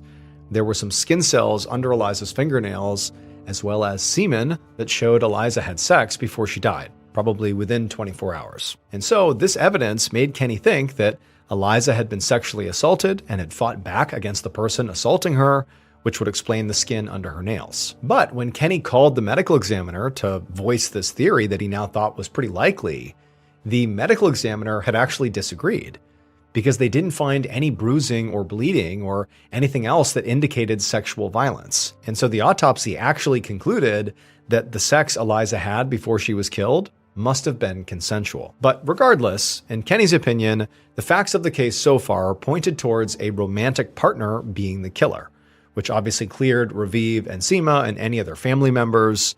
And it also did not seem to be some random burglar or home intruder, because Seema had confirmed that nothing in the house was missing. Now, a few of the neighbors had mentioned that there had been some landscapers who had been working at the house next door at the time of her death, and Kenny had managed to track down the crew and question them. But they had all insisted that they had never left the neighbor's yard and that they hadn't seen or heard anything. But just to be sure, Kenny had taken their DNA samples just in case. Now, as Kenny made his way through the crowded sidewalk in front of the synagogue, he could see two distinct groups of people in attendance. There were members of the Orthodox community wearing their long skirts and prayer shawls, and also young people dressed in more modern clothes, who he assumed were Eliza's friends from school. Kenny walked up the front steps and entered the synagogue, and he noticed that the inside of the building was split in half by a wooden partition, almost like a wall, with men on one side and women on the other. So Kenny joined the men's side and stood in the back corner where he could just observe. Kenny noticed Eliza's brother, Raviv, standing near the front, near the casket, and he watched as other men walked up to pay him their respects. The atmosphere was solemn, understandably, and Kenny didn't pick up on any tension or animosity.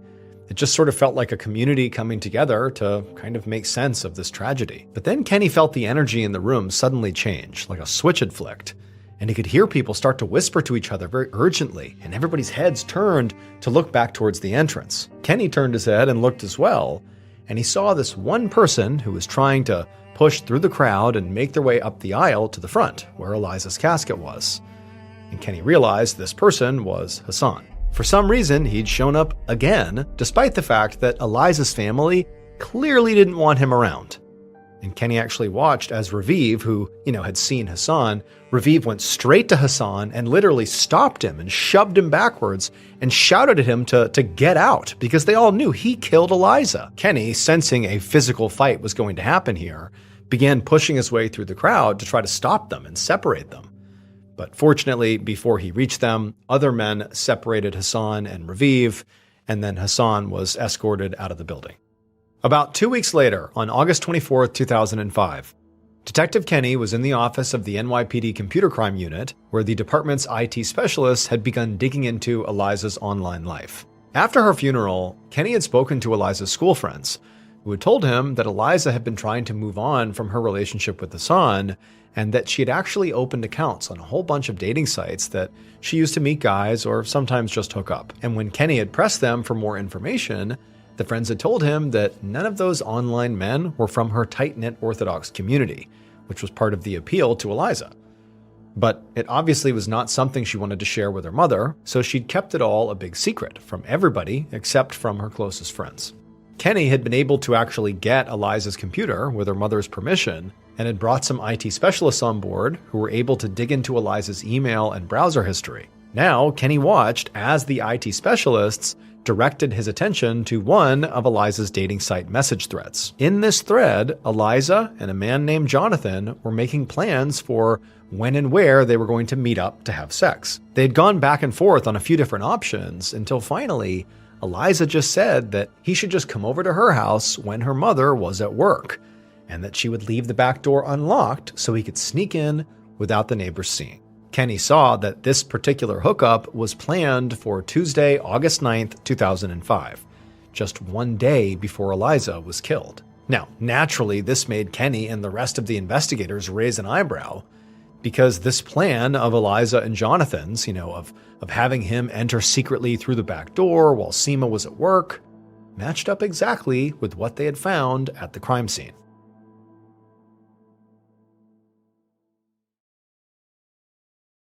In late August of 2005, more than 2 weeks after the murder of Eliza Parsi, NYPD detective Michael Kenny was sitting at a kitchen table in an apartment in Brooklyn, New York, across from Jonathan Harris, the internet dating match who Eliza had secretly invited to her home the day before she was killed. When Kenny informed the young man that he was here investigating the murder of Eliza Parsi, he noticed that Jonathan didn't seem surprised.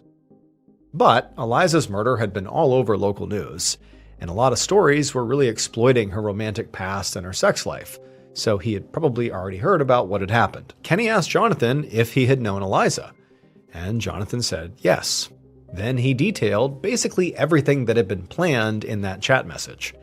He said that he had gone to her house. He had snuck in through the back door that was unlocked, and they had had consensual sex. At least Jonathan swore it had been consensual. Jonathan insisted that after that, he had not seen Eliza again, and had never even gone back to Staten Island after that. He then gave Kenny a detailed timeline of where he had been on the day Eliza was killed, and overall, he was a lot more cooperative than Kenny had expected. He even provided a DNA sample without any objection. And so as Kenny left Jonathan's apartment, he was starting to feel a bit worried that this potential big break in the case might actually turn out to be a dead end. Weeks later, on September 13th, 2005, Detective Kenny sat at his desk, reviewing all the information he had gathered about Eliza Parcy's murder. He had checked Jonathan's phone records, also his transit card, and his toll pass. But there was nothing that put him on Staten Island the day of Eliza's murder.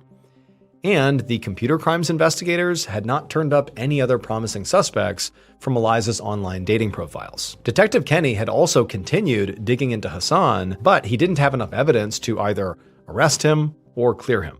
And this was frustrating because Eliza's murder had stayed in the news, and there was a lot of pressure to find the killer, especially from the Orthodox Jewish community, which was significant in New York.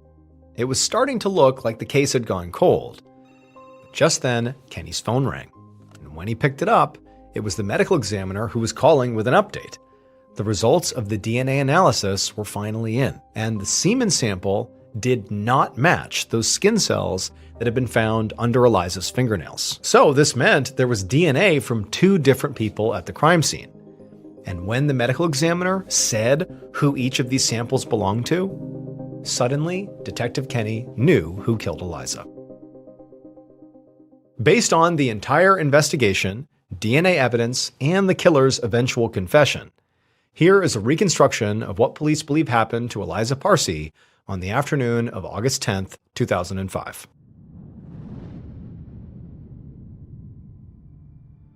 Shortly before 2 p.m., the killer approached the back door of the Parcy home where they knew they wouldn't be seen by neighbors. And once they were there, they slowly opened up the door. Once they were inside, they walked all the way through the house right to the front door just to check to make sure it was locked, which it was. And so after that, they went and got a heavy mirror and they moved it and put it in front of the door to block it. The killer knew that both women who lived in this house, Seema and her daughter Eliza, worked during the day. And so the killer didn't expect them to come home. But just in case, they didn't want to take any chances, hence barricading the door. Once they were satisfied with the barricade, the killer got to work, opening drawers and cabinets, looking in every place they could, because they needed something very specific inside of this home that was very valuable. But they couldn't find it anywhere on the bottom floor, which made the killer think it must be in one of the bedrooms upstairs. So the killer climbed the stairs and went into the master bedroom, where they looked through the dresser and in the closet, but they still couldn't find what they were looking for. So the killer left the master bedroom and decided to search the other bedroom next. But when they opened the door to that bedroom, they were shocked to see a young woman coming out of the attached bathroom wrapped in a towel. And from this young woman's reaction on her face, the killer could tell that she knew what they, the killer, were up to. And this enraged the killer because they were sure this woman was going to tell someone what she saw, and it would ruin the killer's plan. After a moment of just shocked silence between the two of them, the young woman opened her mouth like she was about to scream for help. And so the killer instinctively just tackled her to the ground and then grabbed a nearby pillow and pressed it down hard over her face. She scratched and she clawed, trying everything to break free. But the more she fought, the angrier and more emboldened the killer became, and the harder they pressed down, until eventually her body went limp. After that, the killer stood up and they looked down and they saw what they had done, and it caused them to start to panic, because they never meant to kill her, just to scare her and shut her up, but they had obviously gone too far. So, not knowing what to do, the killer just grabbed the pillow and put it over her face, and then also dragged the mattress and put it on top of her body, just so they wouldn't have to look at her.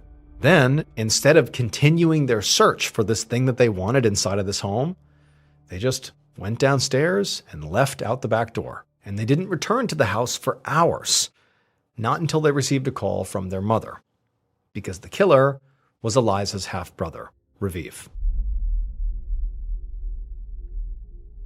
The DNA from the semen that was found at the crime scene belonged to Jonathan, the man that Eliza had consensually had sex with 24 hours before her death. The DNA that was found under Eliza's fingernails belonged to Raviv. It would turn out Eliza's death did not have anything to do with who she was sleeping with. Raviv was angry at their mother because the family business that she had passed along to him didn't make as much money as he had thought it would. And so as a result, Raviv was stuck working all these long hours and also raising his family in his in-laws' basement, which he found totally humiliating. And he knew that Seema had recently come into some money through the sale of a property in connection with her divorce. And Raviv felt like that money was rightfully his, because he had a wife and a child to provide for.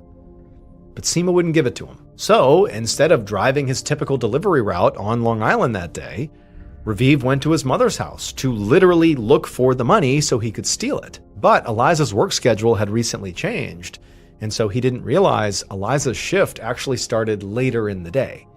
And so what was supposed to be a simple robbery turned deadly. Raviv ultimately pled guilty to first-degree manslaughter and was sentenced to 18 years in prison. Hey everyone, just a reminder, I'm going on tour this year, which means if you go, you can experience never-before-heard stories from me live and in person. We did this in 2024 and people loved it. So get your tickets today at tour.ballenstudios.com right now before they sell out. That's tour.ballenstudios.com. I can't wait to see you all at the shows. Thank you so much for watching. Let me know what you thought of today's episode in the comments. And remember, we have a whole playlist of true crime episodes ready for you to binge right now. So click here and give them a watch. All right, until next time, see ya. Sometimes the truth is stranger than fiction. And today, I'm going to tell you 3 stories that demonstrate that. But before we get into those stories, if you're a fan of the strange, dark, and mysterious delivered in story format, then you've come to the right place because that's all we do, and we upload 2, 3, even 4 times every week. So if that's of interest to you, please offer the like button a nice fresh donut. But don't tell them the powdered sugar on the donut is actually just baby powder. Also, please subscribe to our channel and turn on all notifications so you don't miss any of our weekly uploads. Okay, let's get into today's stories.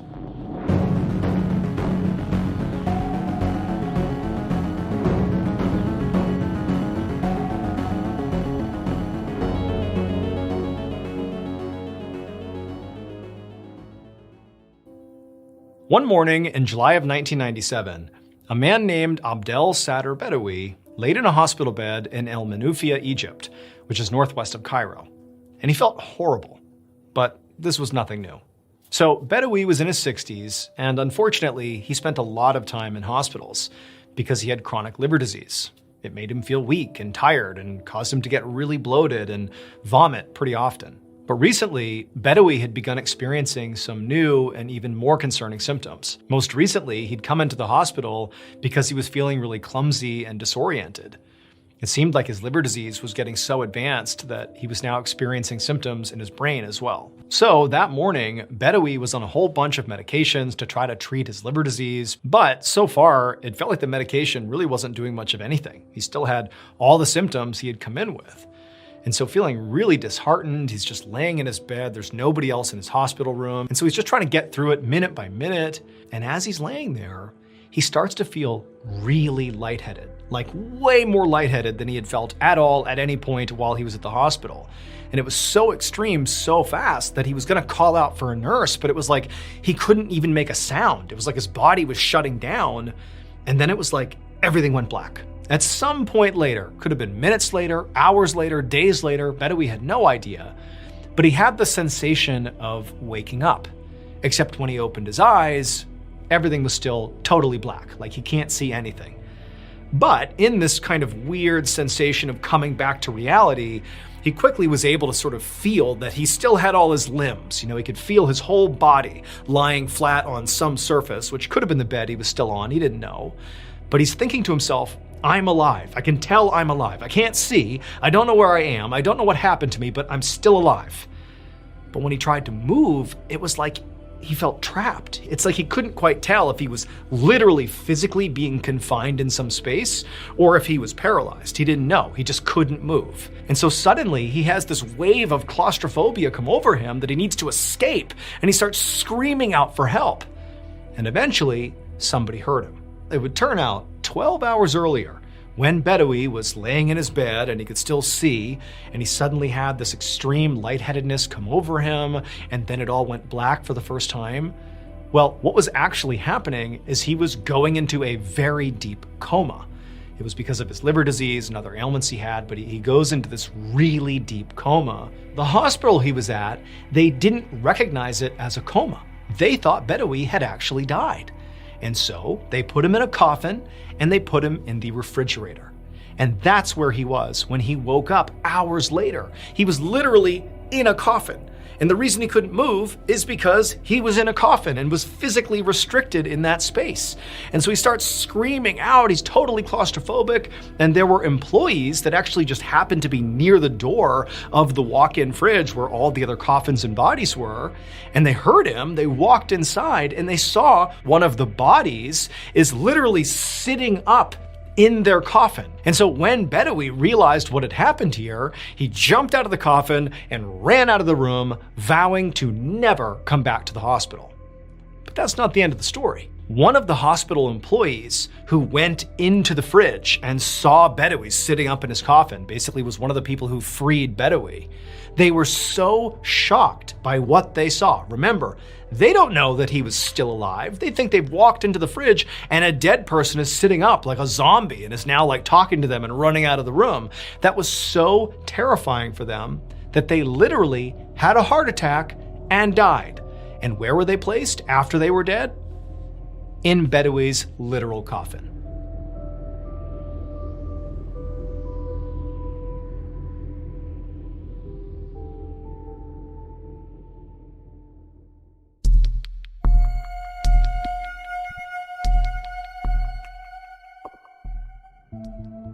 Early one morning in January of 1955, 25-year-old Carl Gilbert struggled to stay awake as he drove down a dark highway in rural Kansas.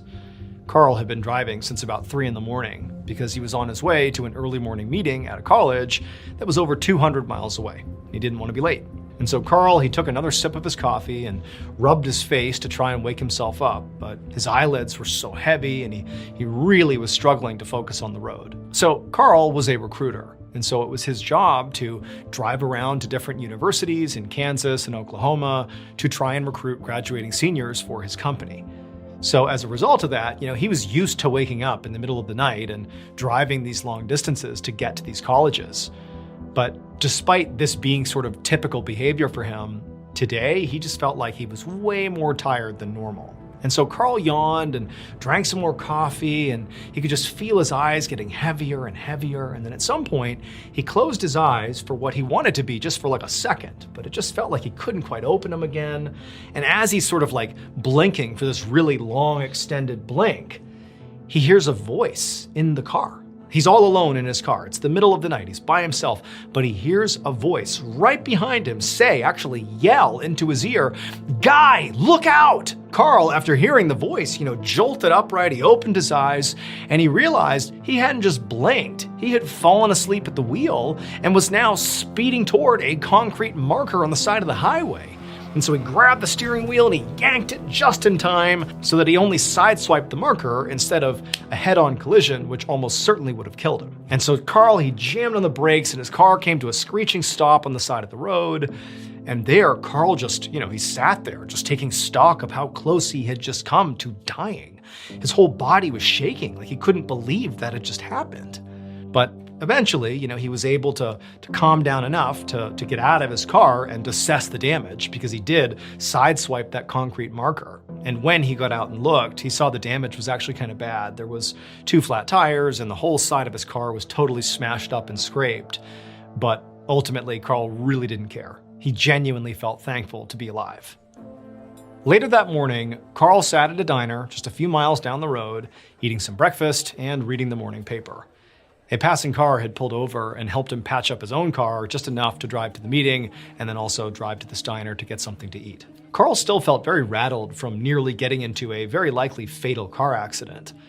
But even more than just the fact that he nearly died, is Carl now was thinking a lot about that voice that had yelled in his ear and had woken him up and essentially saved him from smashing into the concrete marker. But what really stood out to him was that this voice had not called him Carl. It didn't say, "Carl, wake up." The voice had said, "Guy, watch out." Guy, called him Guy, and Guy was not his name. But Carl actually had a childhood friend named Peter who called him Guy as a nickname. He was like the only person who called Carl Guy. And as Carl thought about this voice, he started to think that the sound of the voice really sounded an awful lot like Peter. And so it sounds like Peter, and they're calling me Guy? Like, was that Peter talking to me? Like, that didn't make any sense. Now, keep in mind, what Carl is actually thinking is like his subconscious has like channeled a voice to save himself. He's not literally thinking that, his friend Peter is sitting in the back seat telling him to watch out, but he's just thinking to himself, Carl is, why wouldn't it be like my mom or like, a relative, coming in and saving my life if it's my subconscious doing it? Why Peter? Like, Peter was so random if that's what it was. Carl and Peter had kind of drifted apart as they grew up. I mean, they were still in touch, but Carl lived in Kansas and Peter was in the military serving at a naval air base in Texas. Like, there was no special reason why Carl would hear Peter's voice instead of somebody else. It felt like a completely random thing. Eventually, Carl's thinking that it just must have been my brain firing off in this panicked moment trying to save my life, and for one reason or another, it came through as like Peter's voice calling me Guy, whatever. And so ultimately, Carl just went back to eating his breakfast and reading the newspaper. But when he flipped the page over and looked at the headline of the next page, he froze. The news story was actually about Carl's childhood friend, Peter. Peter had just died in this horrific military training accident. Specifically, he had died in a crash just hours before Carl heard the sound of some man's voice saying, Guy, look out. The only person that ever called Carl Guy was Peter. And so Carl could never explain how or why any of this happened. But what he always believed is that in death, his friend Peter saved his life.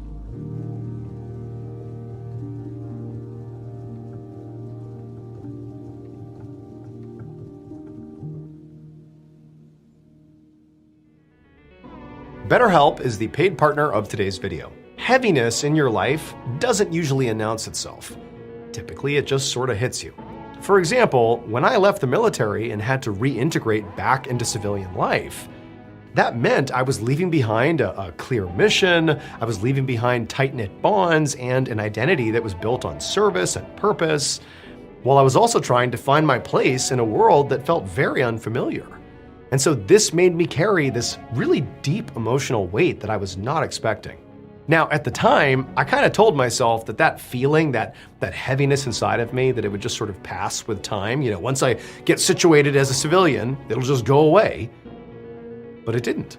And eventually, I began to wonder, why am I still struggling with this? Why do I still feel this really intense weight on me? Well, the reason for that is emotional weight does not just disappear because your life moves on. It stays with you unless you deal with it.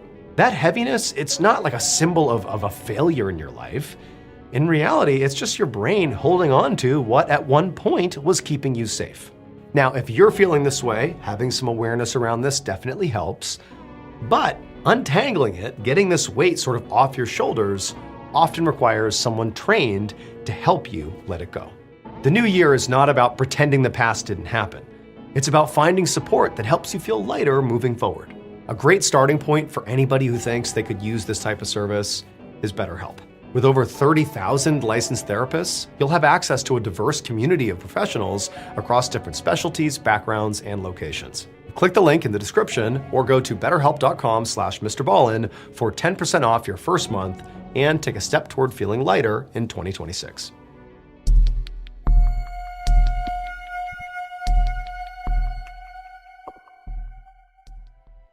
On the evening of December 12, 1966, a 44-year-old man named Jose Lorente knocked on the front door of an apartment in the Bronx, which is a neighborhood in New York City. The door opened up just a crack, and Jose saw this woman inside who was eyeing him kind of reluctantly.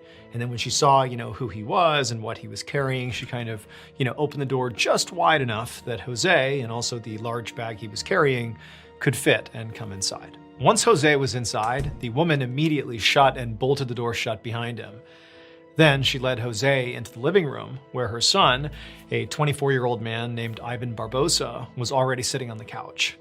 Ivan looked like a guy who had not slept in weeks. And Jose, based on the story he had been told, could understand why. So Jose had a day job as a tailor, but he also had a second and much more unique job. He was a self-proclaimed psychic medium, and he conducted spiritual cleansings for people who believed they were being haunted, like Ivan. But Jose did not actually believe in ghosts. He was firmly a skeptic. Now, he marketed himself as a psychic medium, but he knew that the cleansings that he performed were not really supernatural.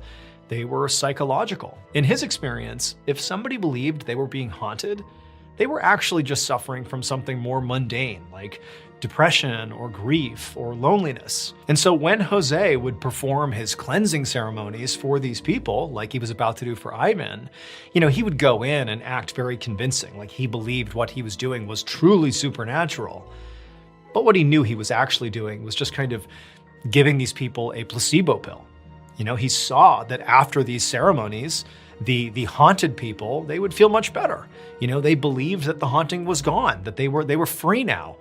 And in many cases, they would get much better. And so Jose, he knew he was misleading these people, but he felt like, the ends justified the means. And so on this day, Jose was here at this apartment to do one of these ceremonies for Ivan, because Ivan's mother had called Jose earlier that day and said that, Ivan was being haunted by the ghost of this old woman, and he wasn't sleeping, and he was a wreck, and they just really needed his help, and they had heard Jose was somebody who could help. So Jose sat down across from Ivan and just did what he always did. He spoke to Ivan and said, "Okay, tell me about the haunting."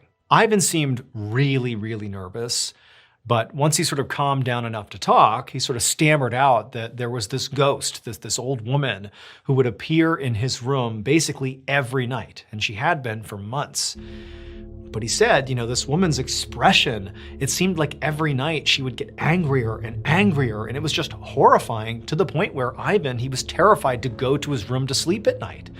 And so basically he wasn't sleeping. He was just terrified all the time of this ghost. Jose nodded along very sympathetically, even though, secretly he did not believe Ivan was literally being haunted. But what he did believe is that Ivan did believe he was being haunted, and that's what mattered. I mean, that's really what he was here to fix. So eventually, after Ivan was done talking, Jose told him that he knew exactly how to help him. He explained that they were going to perform a seance so they could contact this old woman's spirit and basically ask her to leave Ivan alone. Ivan looked very doubtful, but Jose reassured him that he had done this many times before and usually this works. And so Ivan ultimately said, "Okay, let's do it." So Jose reached over and he opened up his large bag he had brought, and he began taking out the supplies that he had brought along for this seance. The first thing he did is he pulled out these big black sheets and he put them over the TV and the radio, because in his experience, this was a good sort of overt way to symbolically shut out the outside world. And then after that, he placed a bunch of small candles in a big circle basically around the living room. And in the center of the circle, in the middle of the living room, was a coffee table, and he placed this really old-looking Bible on the coffee table, and then he also put some incense on the table next to the Bible. And then he lit all the candles in the room, and he lit the incense. Finally, Jose shut all the blinds in the apartment to make sure the room was as dark as possible, and then he asked Ivan and his mother to come over and sit within the circle of candles, basically on the floor in the middle of the living room, right near the coffee table. And so once all of them were sitting down, basically in a mini circle of their own, Jose began by grabbing that old Bible and reading a prayer out of it. And then afterwards, he closed the Bible, put it back on the table, and then he told Ivan and also Ivan's mom to go ahead and hold hands. All three of them were going to hold hands. And then once they were holding hands, Jose took a deep breath and told them all to close their eyes. And then once they had, he did what he always did at these seances. He spoke in a very calm, clear voice and asked any spirits in the room to please give a sign that they could hear him. Now, typically Jose would, wait to hear some natural sound in the building, like the sound of the building settling, or maybe a gust of wind to rattle the windows, or any sound, basically, that he could then attribute to a spirit in the room. And then if for some reason some natural sound didn't occur once, the people's eyes were closed, Jose would sometimes tap his foot while everybody else wasn't looking. And he would say, "Oh, that's the spirit, that's the ghost making contact with us." And so for a minute or so, Jose was totally quiet, holding their hands, their eyes are closed, and he's just listening for any sounds that he could use. And when none came, he was about to tap his foot and sort of initiate the seance that way. But then something happened that Jose had never experienced before. It felt like his entire body suddenly got shocked by like an electric current. His body went rigid and he couldn't move, and then his vision just went completely black. Then there was like this series of bright, confusing images that flashed through his mind. He saw a cup of hot chocolate rattling on a table. He saw a bedsheet being torn by these dirty hands. He saw an open eye, a screaming mouth, a flash of red, then silver, then red again. The images cycled over and over in his mind so quickly they kind of became a blur. And suddenly Jose felt himself open his mouth and he wanted to scream out for help. But instead, he heard himself speak. But the voice that came out was not his own. It was like this high-pitched, gravelly shriek that almost seemed like it was coming through Jose from another world.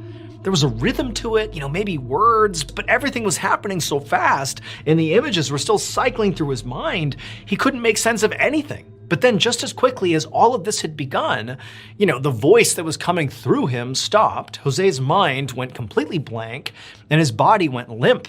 And he sort of slowly came to, and he found himself lying on the floor, feeling completely disoriented. For a second, he didn't even know where he was, but then he kind of came to, and he realized he was in the living room of this apartment. He saw all the candles in the circle. He remembered he had come here to do this seance, but clearly something had gone wrong. And now also he found his body was sore and his throat felt raw, like what just happened? He didn't even know. Now, as Jose is sort of coming to and realizing like, okay, I'm back to reality, the first thought he had as he processed whatever that was that he must have had some kind of seizure and that he now very likely needed medical attention. But as he began to look around the room and really take stock of his surroundings, he noticed three things. 1, the front door of the apartment was wide open. 2, Ivan's mother was staring at him with this completely horrified expression, like Jose was possessed. And 3, Ivan was gone. Jose asked Ivan's mom, like, what happened? Where's Ivan? What's going on? And what she told him completely contradicted everything Jose thought he believed about ghosts and about seances. According to Ivan's mom, during the seance, Jose had at some point entered some kind of a trance. At first, his body had gone sort of rigid, then his eyes rolled back in his head, and then he kind of sat upright and looked right at Ivan. And as he did, he began speaking in this shrill, gravelly voice that almost sounded like an old woman. She told Jose it really sounded like it was the ghost that apparently had been haunting her son, like she had taken over Jose's body. And then, this ghost, apparently speaking through Jose, had said something to Ivan that was so horrifying, Ivan had literally jumped up and sprinted out the door. Now, Jose, he's hearing this and he can't believe what she's saying, but he's also thinking like, this woman has already convinced herself her son is being haunted by a ghost. She's just confirming whatever's happened here must have to do with the ghost. Like, none of what she's just said could have happened. Like, that is absolutely not possible. I clearly just had some sort of medical emergency. Like, I did not get possessed by a ghost. Even though somewhere in the back of Jose's mind, he doesn't know what's happened to him. He can't make sense of what's happened, but he's telling himself there is a logical explanation for this. It can't be ghosts. But at the same time, Jose also felt kind of bad because clearly, this medical event that he believes he's gone through had frightened Ivan so badly, who was already very mentally fragile, that he's fled off somewhere. And now who knows what he's doing, but at this point, Jose just felt like this whole thing had gone completely off the rails. He didn't want to be here anymore. He wanted to stop pretending to be a psychic medium. And so he just stood up, he gathered his things, he apologized to Ivan's mother, who was telling him, please stay, like we got to figure out what's going on here. But he said, I can't, I have to go. I'm sure Ivan will turn up soon. I'm sorry, best of luck to you. And then Jose walked out the door and went home. Now, after Jose got home, he wasn't thinking that Ivan was in any real peril. He just felt like, Ivan got spooked and he will come back eventually. Like, there's no real risk here. They're dealing with some sort of mental breakdown. They're not really being haunted. He'll be back. Everything's fine. But Ivan didn't come back home. And after enough time passed, his mother called the police and they began looking for him. And eventually they would find Ivan. He was in a hotel room one town over, and he was dead from an obviously self-inflicted gunshot wound. Now, at first, the police just decided, okay, this is a classic case of a guy who has taken his own life, and that was really all there was to it. But Ivan's mother, when she heard that, she was adamant that they were wrong. There was more to this story. And she began telling the police over and over again that you have to talk to Jose. Because right before my son bolted and took his own life, we had this seance with Jose, a psychic medium, and Jose, he said something to my son that has to be part of the reason he ultimately died. Now, before I tell you what we believe happened to Ivan, we need to step back and sort of understand who he believed was haunting him. Because he didn't just believe some random woman, some old woman was haunting him. He believed the person haunting him was this woman named Elsie Litt, who had actually lived in his neighborhood, but had been murdered 9 months before that seance where he fled and then ultimately died in the hotel room. And her murder was unsolved. And so for Ivan, it was incredibly threatening to be seeing this woman who has been murdered, and we don't know who's killed her, coming into his room at night, looking angrier and angrier.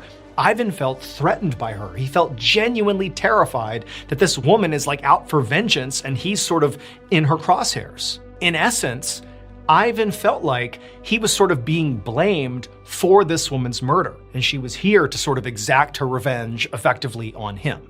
And so it was driving him crazy. He's terrified all the time. And so here comes Jose to have this seance.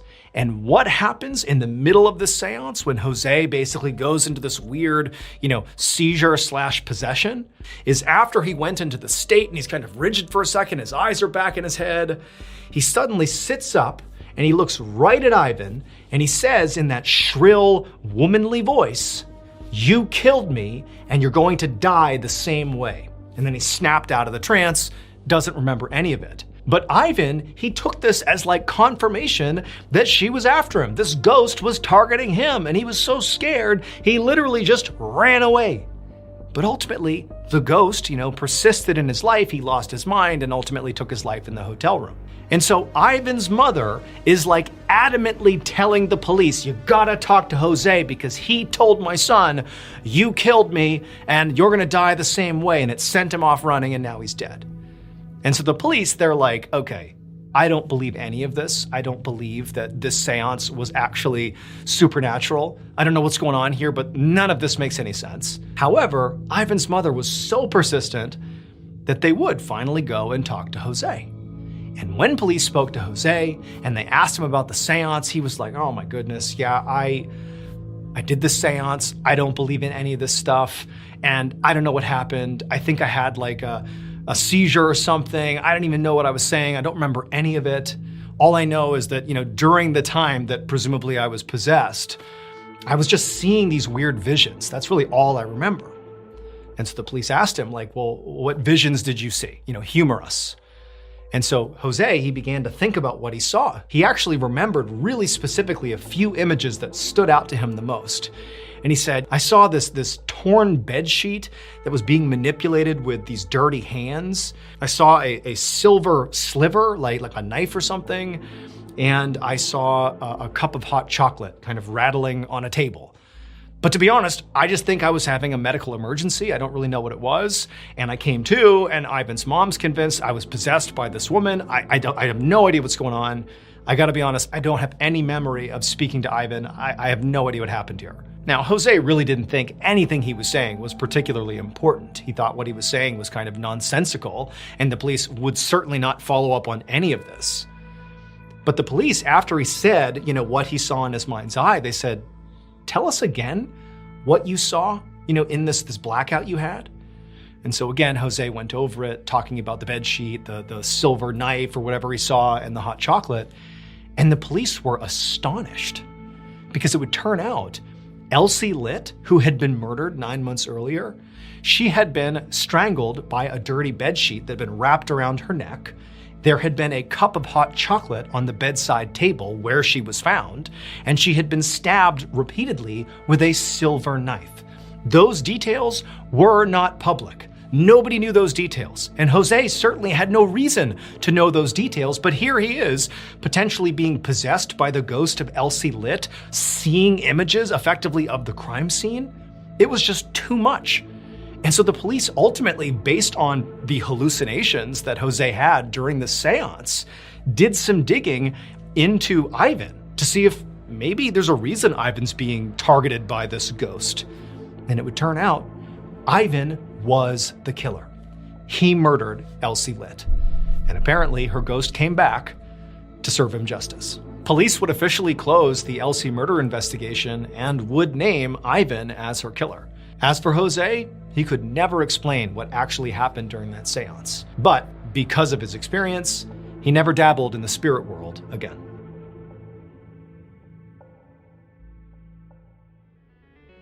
Thank you so much for watching. Let me know what you thought of today's episode in the comments. And remember, we have hundreds of videos for you to binge right now. But if you're looking for a recommendation from me of that one video that's worth your time, well, it's this one right here. So give it a watch. All right, until next time, see ya. In April of 2023, police in a little town in western India got a call about something horrible being discovered inside of this tent on a farmer's property. So the police went to this property, they found this patchwork tent, which was propped up against the stone wall on the back of the property, and the police, they opened it up, they looked inside, and at first they didn't really understand what they were looking at. It just looked like a sort of weird religious shrine of some kind. But upon closer examination, they realized what they were looking at was actually something very dark. This is one of those stories that goes in a totally random direction at the end, and I must warn you, it's quite graphic, so viewer discretion is advised. But before we get into that story, if you're a fan of the strange, dark, and mysterious delivered in story format, then you've come to the right place because that's all we do, and we upload once a week. So, if that's of interest to you, the next time the like button is not looking, secretly replace their medical marijuana stash with an ornery 200-pound Komodo dragon. Also, please subscribe to our channel and turn on all notifications so you don't miss any of our weekly uploads. Okay, let's get into today's story.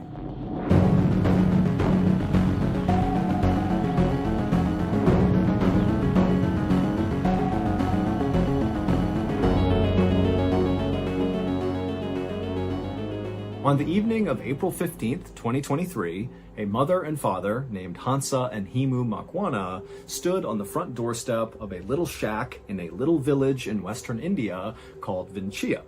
With these two parents were their two kids, a son and a daughter, who were 12 and 13 years old respectively, and they were really excited because tonight they were going to be spending the night with their uncle and their cousins who lived in this shack right in front of them. And so moments later, the door to this shack opened up, and immediately the two kids ran inside calling out for their cousins, and the uncle who had opened the door, he just smiled and said hello to Himu and Hansa, and the parents, they're calling after their kids to, please behave, listen to your uncle, be good, but they were already gone. And so finally the uncle said, don't worry, they're fine, we'll have a great night, we'll see you tomorrow. And so Himu and Hansa thanked him very much, and then they turned around, they grabbed each other's hands, and began walking out towards the dirt road that would take them back to their own home. The village that Himu and Hansa and their kids and their uncle and their cousins all lived in was a very poor, rundown farming community where for the most part people worked really hard but barely got by. But this night, as Himu and Hansa walked along this dirt road, passing by the shacks and tiny apartments and fields and livestock that were kind of all over the place, they weren't thinking about, the struggles of daily life in this village. Instead, they were thinking about how beautiful the village was that night. The sun was starting to set, and so the sky was this beautiful orange, and all the cows that had been out that day kind of wandering around the village were all starting to stand up and make their way back towards their stables for dinner, and with every step the cows made, the little bells on their neck would ring out. And so the scene in front of Himu and Hansa was so beautiful and peaceful that for a moment they just stopped on the road and kind of took in the sights and sounds. And then at some point, a group of cows who were making their way to their stable came up onto the road right where Himu and Hansa were, and very quickly the couple stepped back to make sure no mud or dirt got kicked up on their clothes. Now, Himu and Hansa were farmers by trade, and so on most days they would wear clothes that were covered in mud and dirt. But this night was different. Himu and Hansa were wearing their finest outfits, and they were not about to get them dirty. Hansa had on her beautiful red dress, and Himu was wearing a starched white button-up shirt. After the cows had crossed the road and suddenly the path was clear again for Himu and Hansa to walk on, Himu paused before taking a step, and he turned and just looked at Hansa. And Hansa, who lately had been feeling quite down, appeared to be very happy and radiant. And so Himu just smiled at Hansa, and at some point Hansa looked up and smiled at him, and then before long they were holding hands again, strolling down the road. A little while later, the couple turned onto their street, and just up ahead on the left side, just off the road, they could see their home, which was a small concrete and brick structure. But when the couple actually reached their property, instead of going in the front door, they walked around their property into the back side where all their crops were. They were growing peanuts and cotton. And Himu and Hansa just walked straight back away from their house through these fields all the way to the very back of their property, which was marked by this huge stone wall that was as tall as Hansa was. And when they reached this wall, they also reached their tent. It was like this patchwork tent they had built, with one side being supported by the stone wall, and the other side, the side closest to them as they approached it, was supported by these pikes they had driven into the ground. Inside of this tent was the family's shrine to the Hindu god Shiva. And over the last couple of days, Himu and Hansa had been working on this new addition to the family shrine. It had been a lot of work, but it was finally done, and tonight, Himu and Hansa were finally going to be able to use it. The couple stood outside the tent, taking in the sights and sounds of the beautiful sunset, and then, one after the other, they went inside the tent. The next day, sometime in the afternoon, Himu and Hansa's children returned from their uncle's house after sleeping over there the night before. And when they got to their home, they went in the front door and immediately called out for their parents. But their parents were not inside the house. And so these siblings walked all around the house and then went out the back door thinking maybe their parents were out in the fields working. But when they went outside, they saw their parents were not out there either. And so as the kids stood there kind of wondering where their parents were, the boy said to his older sister, maybe they're in the shrine. So the kids left the back of their house, they cut straight across the field all the way to that back stone wall where they found the shrine, the tent that was propped up against the wall. And right away, the kids noticed something was off about the shrine. Whenever their parents were in there praying, they could typically hear them from a distance as they walked up to the shrine. But now, standing right outside of it, it was totally silent. The kids finally lifted up the flap of the tent, and they looked inside, and once again, they did not see their parents. Instead, what they saw inside of the shrine was totally confusing.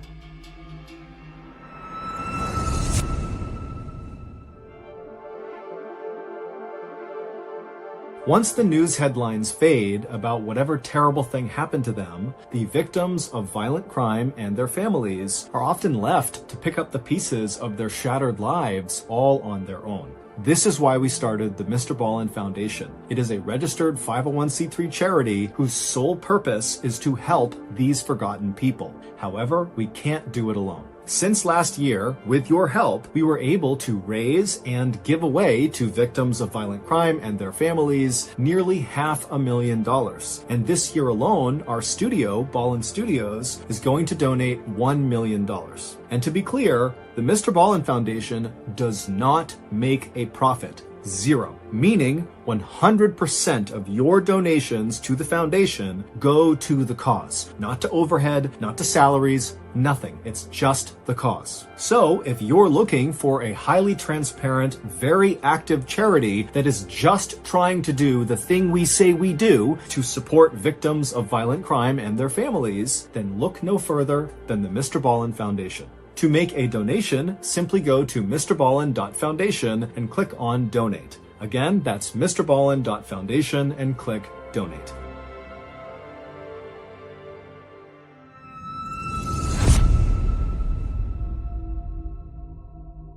The shrine, which their parents typically kept absolutely immaculately clean at all times, looked kind of dirty. there was this weird rusty colored liquid kind of all over everything, including on some of the holy objects like the picture and statue of Shiva. And in the middle of the shrine where there was this fire pit were these two hunks of meat that looked like they had been placed in the fire and then forgotten about. The kids knew their parents would never leave the shrine in this condition, nor would they spoil food and let it sit out on a fire and not eat it. And so they're thinking to themselves, what happened inside of the shrine and where are my parents?